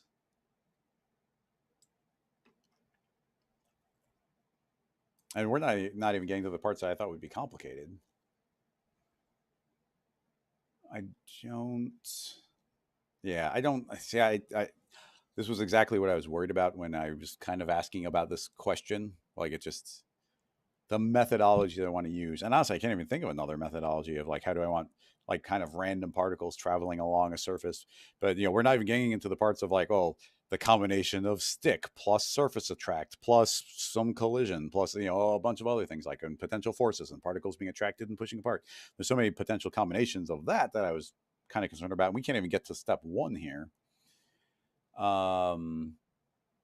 Well, we to plastic, we did get it to visualize a rigid body, but it doesn't show collision bodies. And if it showed up in bullet simulation, that would just be full on broken. And unfortunately, particles don't see bullet; it only sees the new simulation system.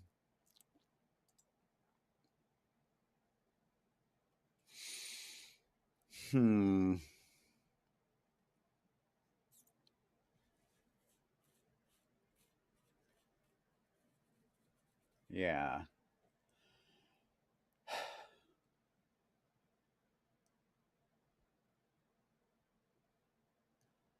Now I'm just trying to think of other ways I would maybe go about faking this. Like essentially, we got this whole thing. Just this particular technique is dead on arrival. Let's even rename it. Underscore dead. Did nothing for us. I thought jumps. Well, I'm trying to think of a way I would do this without ricochet. And this would be a total fake. This is not the way I want to do it. There's got to be better ways of doing it, but it's not. It's a non-trivial problem. It's a non-trivial problem to kind of know if something's on the surface without like a lot of rig effort. So what am I trying to say? So what if we just were like, all right, like screw it, we're just going to kind of manually put some drips on here. So for instance, if I make a null, I can add onto the null a rigging constraint tag, and then there's a really cool setting called clamp. If we say clamp, under the clamp tab, I'm going to say I want to clamp to the collider, and automatically this distance is going to snap to a really long number. Actually, several things. Right now it's clamping to the surface, to the origin. I'm going to say I want to clamp to the surface. So now you can see that the null is saying like, oh, okay, right there, that's the closest bit of surface to me. So then I can zero that out. And now it's like, oh, I have to be 0 units away from the surface. So just by adding this tag in, saying stick to the surface, now if I hit E for move and I start trying to move this null, no matter where I move it, it's stuck. I can't take it off of the can. So essentially, as I move it around, the closest possible location is going to automatically get snapped to it. So, potentially that's fun. So now it can actually be a bit of a pain to keyframe this in a proper way because you're kind of stuck in these like links. You have to turn it on and off. So here's the way I would do a rig: is I'd make a null, and this is actually gonna be like the animated one. So I'd say like, here's the 0. I'll just say that's a 0 point. So that's like where it wants to hang out. And I'm going to put this null inside of there, and I'm going to make a second constraint tag. I'll just duplicate this one for now. And I'm going to say the very first constraint tag, what is it doing? Well, it is transforming, not clamping. It's transforming, meaning take on the exact PSR of an object. So say transform, okay, what do I want you to do? I want you to take on the position and rotation of your parent. So essentially every single frame, this is saying, let me see if I can show this step by step. I'll make a temporary null just to pull that off. So right now, this null is having to go wherever this one does. So I could keyframe this null here. I could keyframe this null and say, okay, this is going to travel downward. And this null, it's a child right now, but it's kind of regardless. It doesn't need to be a child. This is constantly saying, go to where my parent is, go to where my parent is, over and over again, every refresh. Now, if I then say, now we're moving this second tag after it, this is saying, jump to the near surface of the can. So every single refresh, this little null is going to jump. Thanks to this tag, it's going to jump exactly to the parent. So it's going to jump over to the parent and be like, okay, well, now that I'm on the parent, where should I go? And it's going to say, I want to go to the nearest point on the surface. And those two steps are actually really important, because otherwise it's not resetting. So what this means is I'm free to move around. Let's go and show this properly. I'll make a little sphere, make that a child of the null, reset transform, shrink it. Okay, so now, if I tried to move this null, it wouldn't enable me to do much. And let me show you. If I were to take off that reset transform, I could grab this null and I could move the null around. I'm always stuck to that surface, but like it's kind of like as I move my mouse around, you see my mouse can drag extra far away from it, and it's kind of resetting. And let's say I wanted this to travel around the top, like it's really difficult for me to get this like over the lip and move into the proper spot. Like it's fighting me every step of the way. So if I move that now into this rig I built, where I want to snap to the parent and then snap to the surface, now I can grab this null. This null is going to move exactly where I want it to. And now you see that I'm free to move this null, and then the child is automatically just trying to move to the closest point that it can. So now, in theory, I could make a very rough animation of this null. And you see, I'm having it's a lot easier for me to move this null. And as I move the null, that the drip is always on the surface, but as close to this point as it possibly can be. So now I could, keyframe a very loose animation and make sure that my drip is perfectly there on the surface. So yeah, just kind of a cool little rig you can do just using a couple constraint tags and kind of the order of operation to your advantage. The problem with this setup is we can't clone it. We can't do more like a more kind of very specific mechanical control over the way that should be moving, which is a shame. It makes me a little bit sad that there's no way to do that.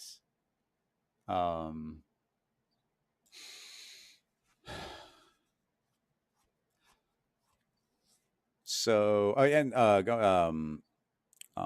Hilal's studio. If I made this really big and not the real world scale, I still don't think it would work. We'd run into the same collision problems. When we tried dropping the sand, it was like a much larger scene, and it still was not working for us.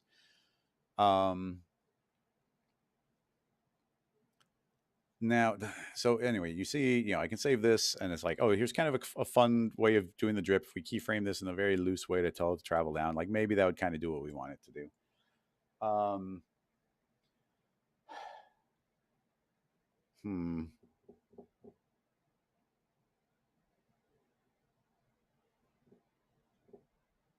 Sorry, I'm trying to think of clever things to do.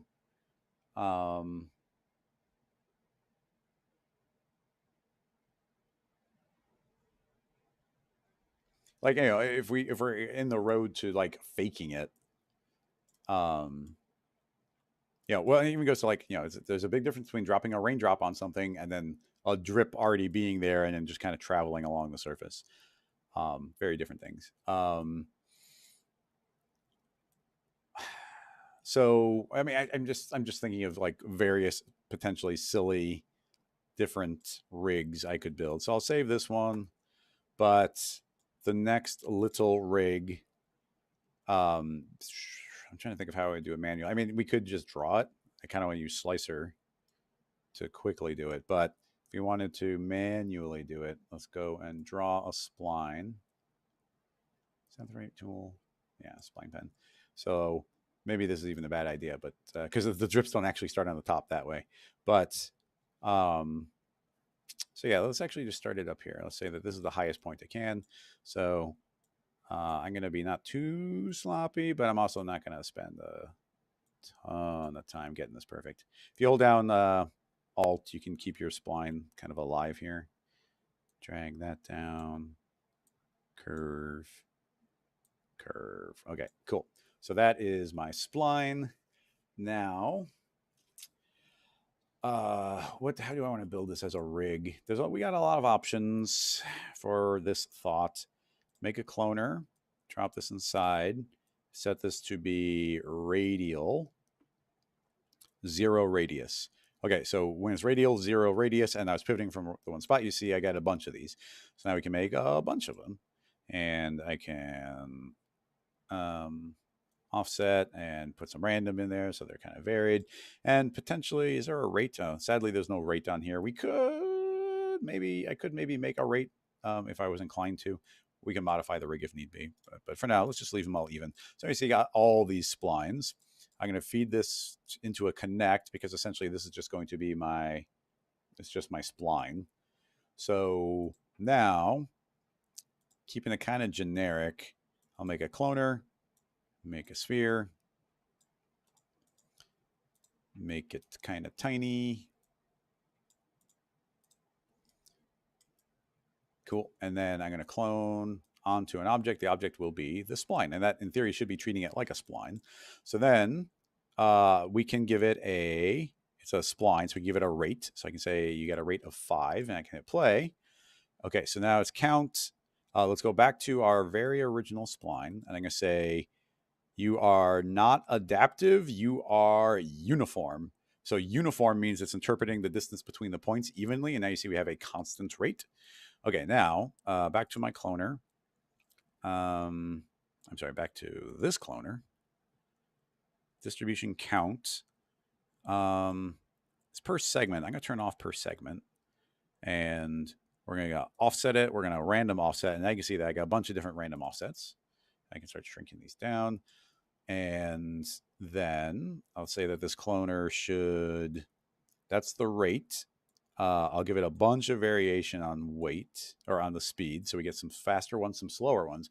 And now you see I kind of got this constant cascading effect going where I got these random drips essentially traveling down any of these potential splines. They're each doing their own thing, starting to travel around. Now, I guess, okay, so I thought I might end up doing this. Let me save this again. Let's call this one the drips on can rig. So instead of cloning as a radial, I'm going to make a end side. I'm going to make it tiny.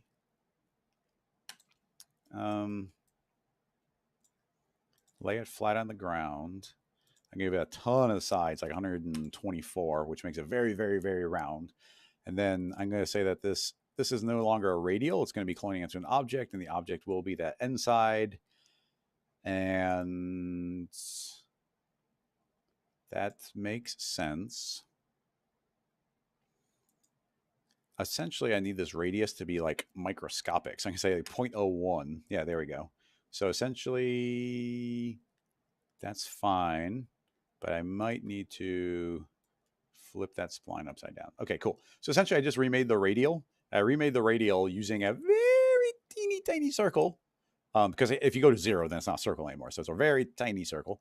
But the reason I just rebuilt the rig, and you see it's still continuing to work, I rebuilt the rig this way because now I have another cloner cloning onto a spline instead of radial, which now gives me the opportunity to give this a rate and give that a bunch of rate variation as well. And we can create a bunch of copies here. And now we end up with a bunch of splines. And, okay, they're jumping around. That's Smooth rotation. Okay, smooth rotation helps. If you ever wonder what smooth rotation is needed for, you see right here, it's pop, pop, pop, pop, pop, pop, pop. I'm going to say, no, smooth rotation, please. But, well, I want to do this rate variation, but that seems to change the order, which kind of breaks my reason for wanting to do it that way. Now they're all spinning, but I don't need it to spin if I can't randomly have these each travel at a slightly different rate. I just wanted to give these all an option to kind of be drifting around randomly. I guess, yeah, I guess this rig still works in radial, would have still worked here too. But essentially now I'm pretty sure I can just say random, don't be random position, but yes, be random rotation.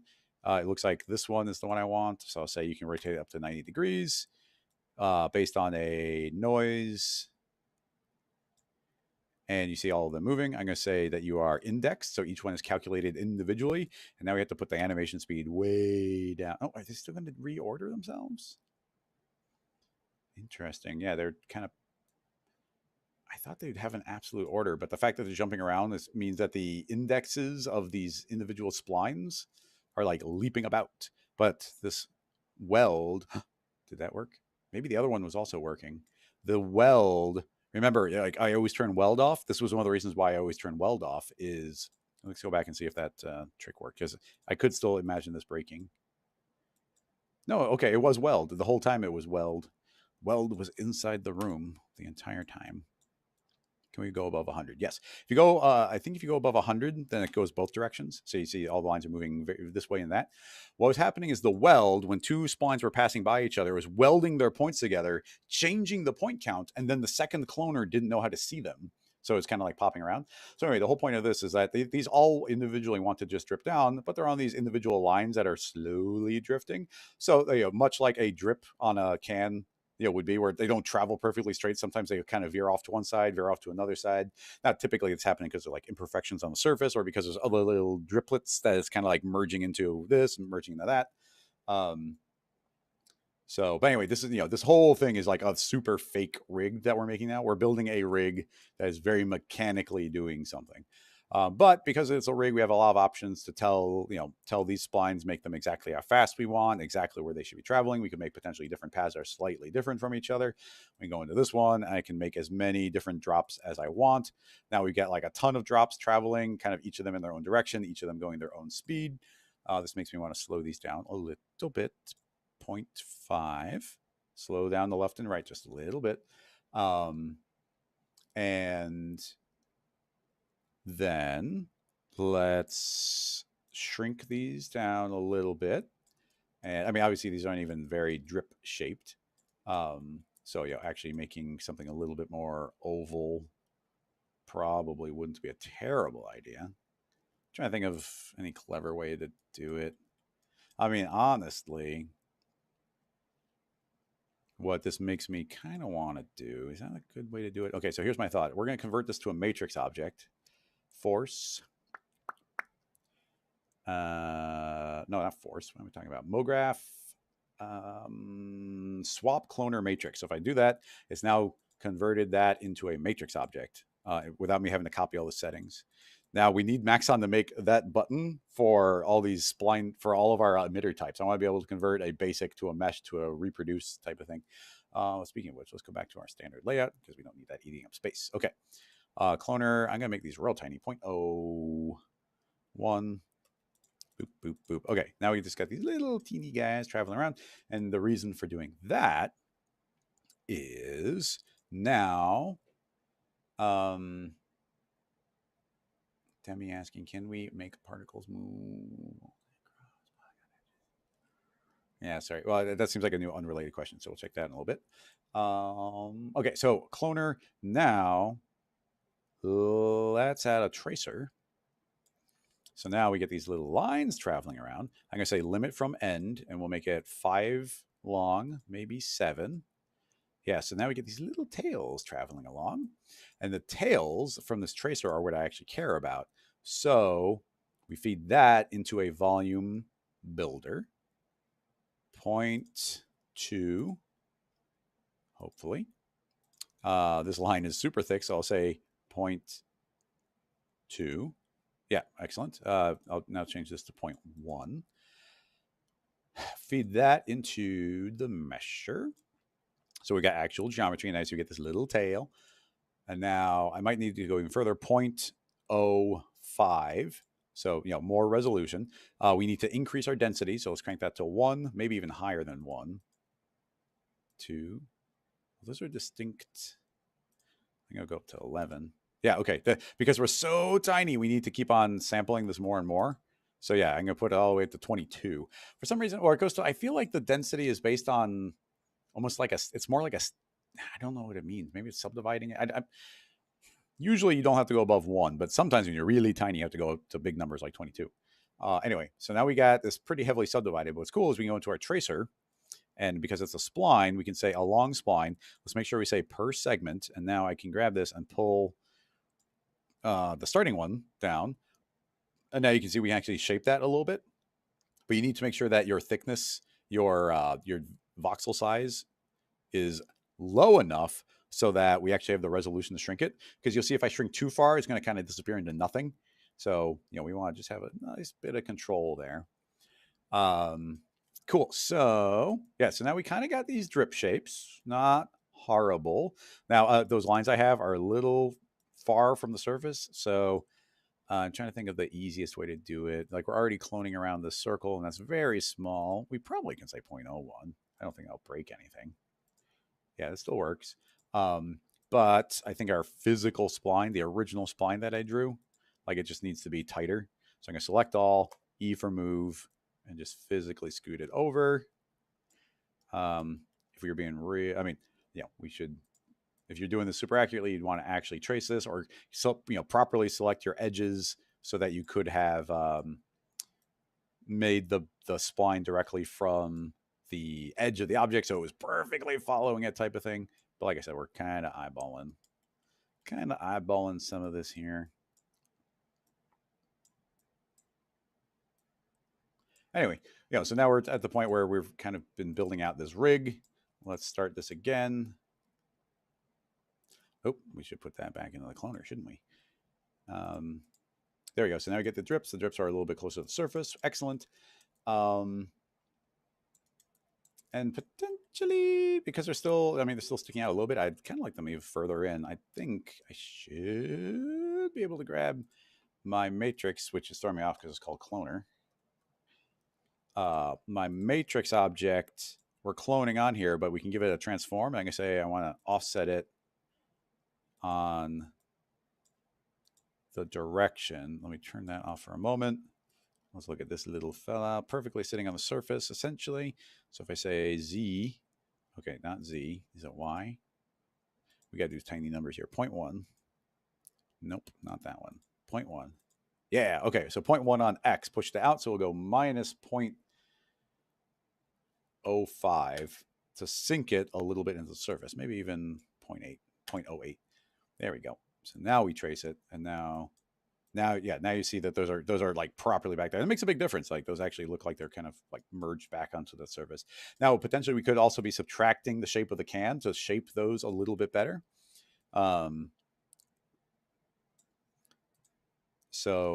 But anyway, yeah, now we got these nice little drips, and what's cool is like they'll kind of blob into each other. They'll do their own thing. Everything's automated here, so we can grab the matrix and we can say, hey, going a little bit fast, so let's slow them all down a little bit.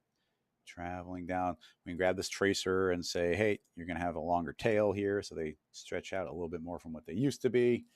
Urea.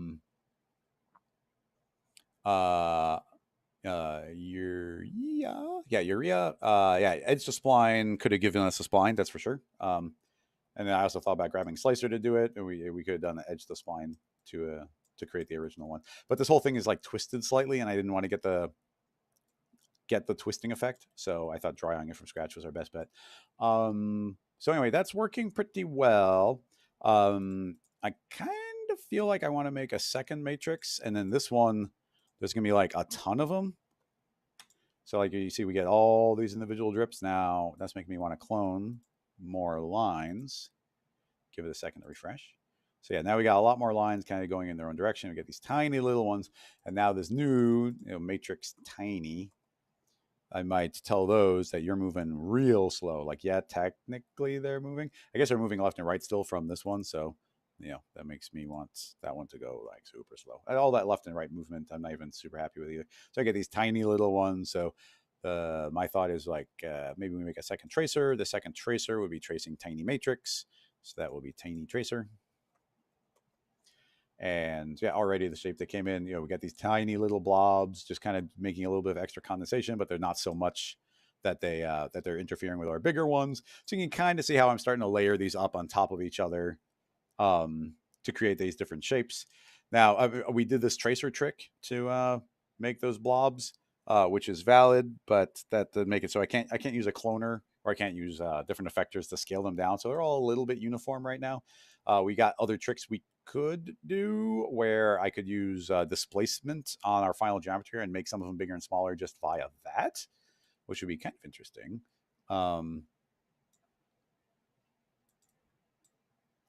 But yeah, all those going down. We got the tiny ones. We can just type in whatever number we want, and that should create more little condensation on there, all using the same rig essentially. So that's working not horribly. It looks like this also wants. We're gonna need like a lot of subdivisions there. Yeah, make that a little bit smoother. Those are tracers, so I mean, in theory, even those could have like reasonably long streaks. I could say, live for 33, and now you see these streaks become longer. Which, okay, I don't like that as much, but it's a thing you can do. I wonder what happens if we make this one really long.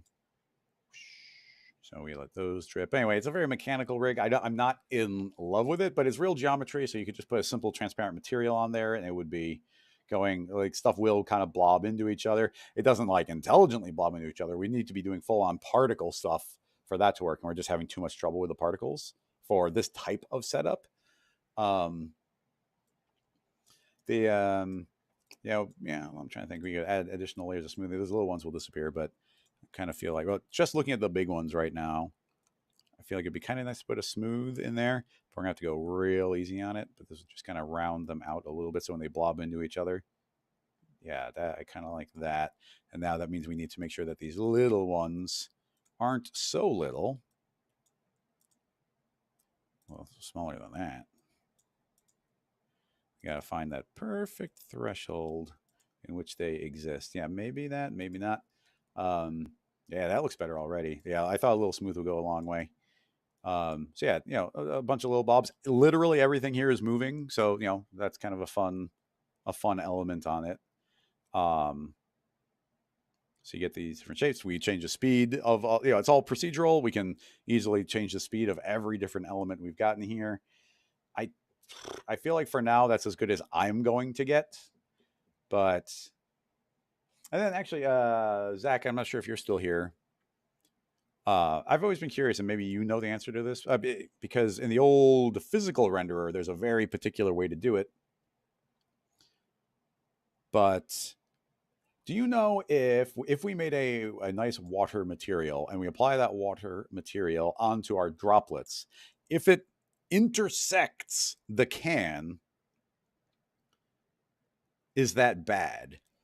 Or do you want your mesh to intersect the surface, or do you want it to not intersect the surface? So to make it literal, I'll save this because it's the best looking state we've gotten this in.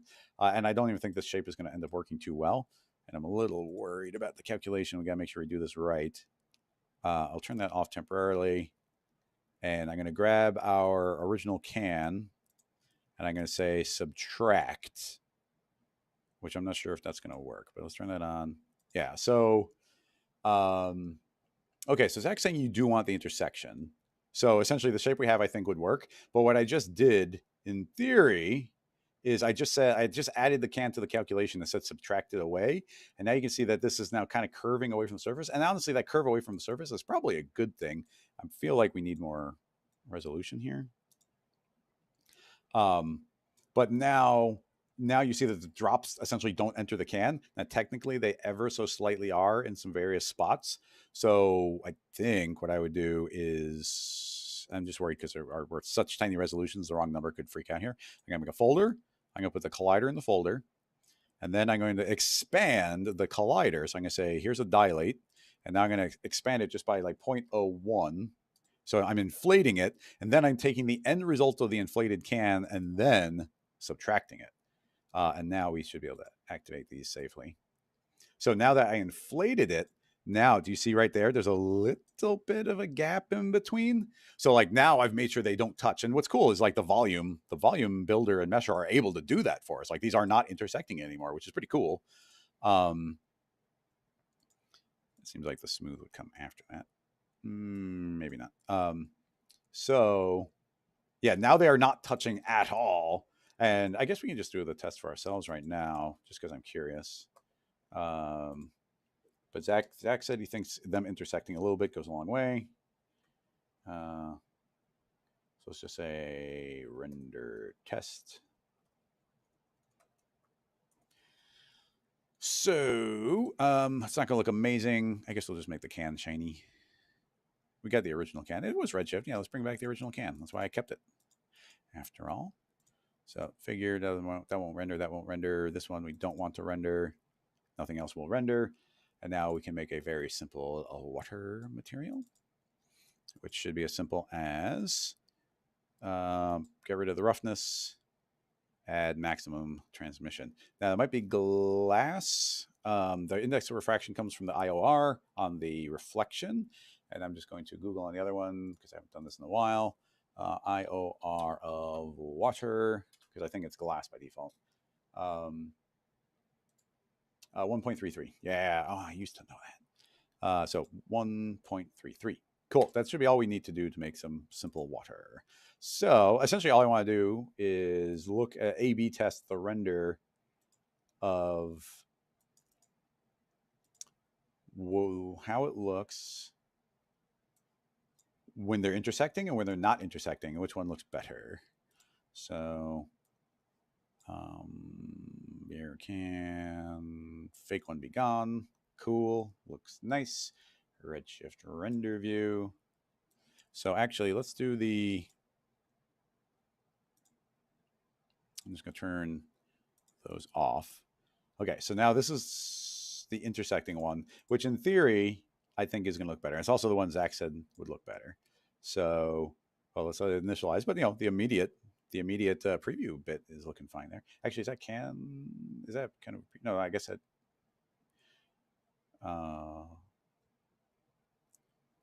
it's kind of weird. Well, I thought this can was going to have a different material. Like, yeah, this beer can material. Why are we not seeing that material? It's all coppery. Why are we not seeing it? That's weird. I mean, honestly, I don't even care about that much, but why is it not the gold? Fine, I'll just make a regular old material on there. At least I can control that. Wait a second. What's going on here?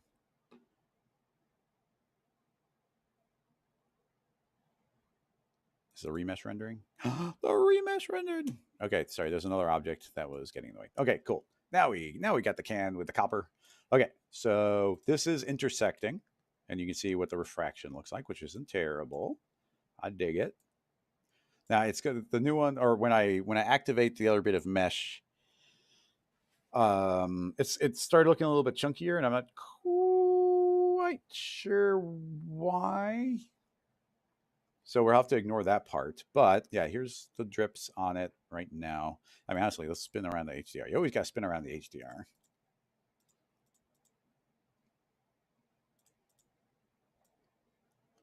Just find this is just an important part to just get a nice highlight going, get a little variation so we can see everything that's going on, and then say don't show up.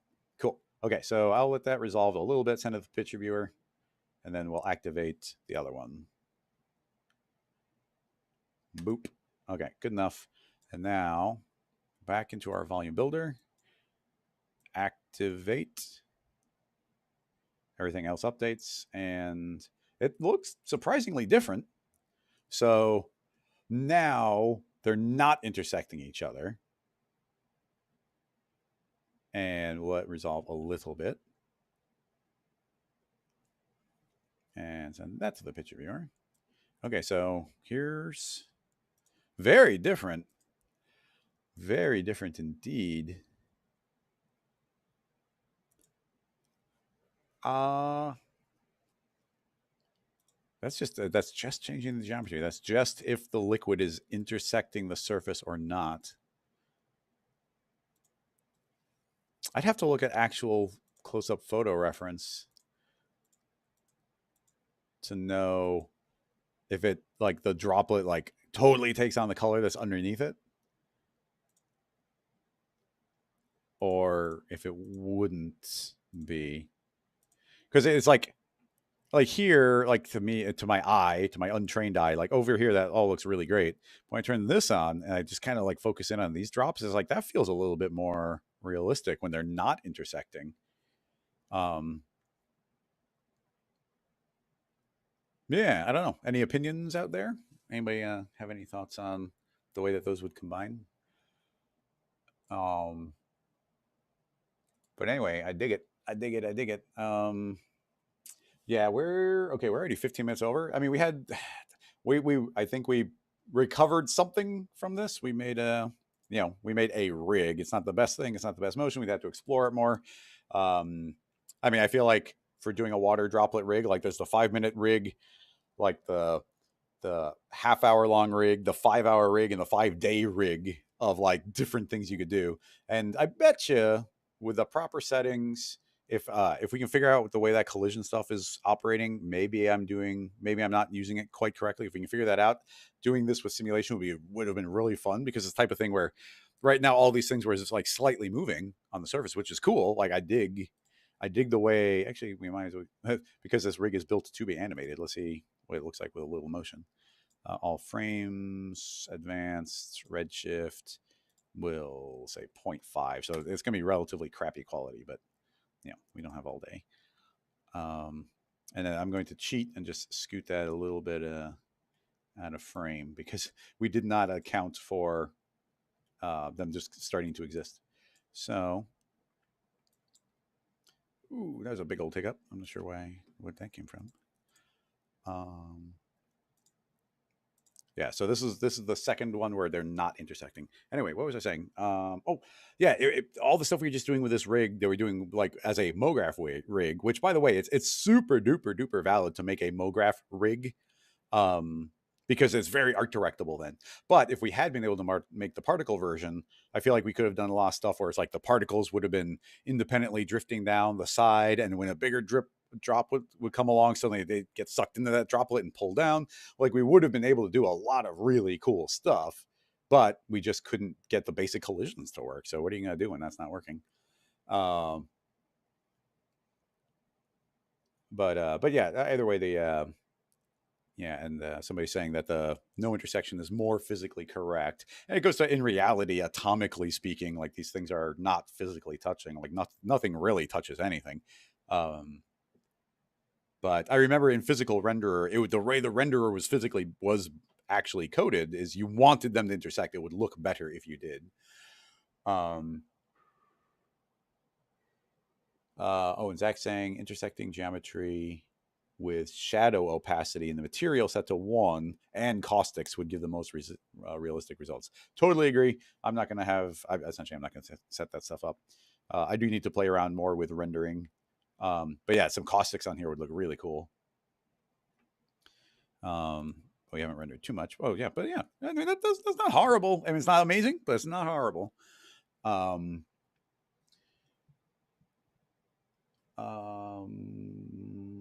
but yeah, I'd love to get that particle stuff working, because it goes to like there's so many things we can do with the particles, but and not unrealistically, but the requests that people have been coming in when it comes to particles are like all these very physically accurate requests, where it's like, oh, weird, if we had crazy abstract stuff flying around trying to do things, like we can do like unlimited things, but everything involving collision, like we've just been hitting a brick wall. I feel like, maybe I can talk to some people at Maxon and see if I'm doing something wrong on it, or maybe I don't know, maybe somebody does have a really good tutorial where it's like, oh my god, I didn't turn on a checkbox and that's why nothing's working. Maybe I'm missing something real simple like that. But yeah, I'm not unhappy with that for the time we put into it. And the stitching that we put together, I am not unhappy with that either. Um,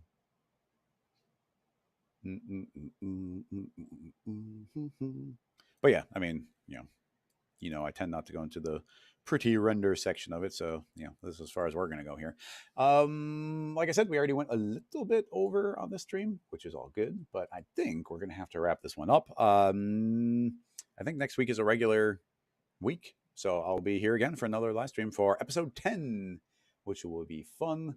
But for now, I think I can't think of anything else to do to wrap this up specifically. So I will just click over here and say thanks everybody for coming and watching. Thanks for the donation, Crap Mitt. Very appreciated. And until next time, bye bye.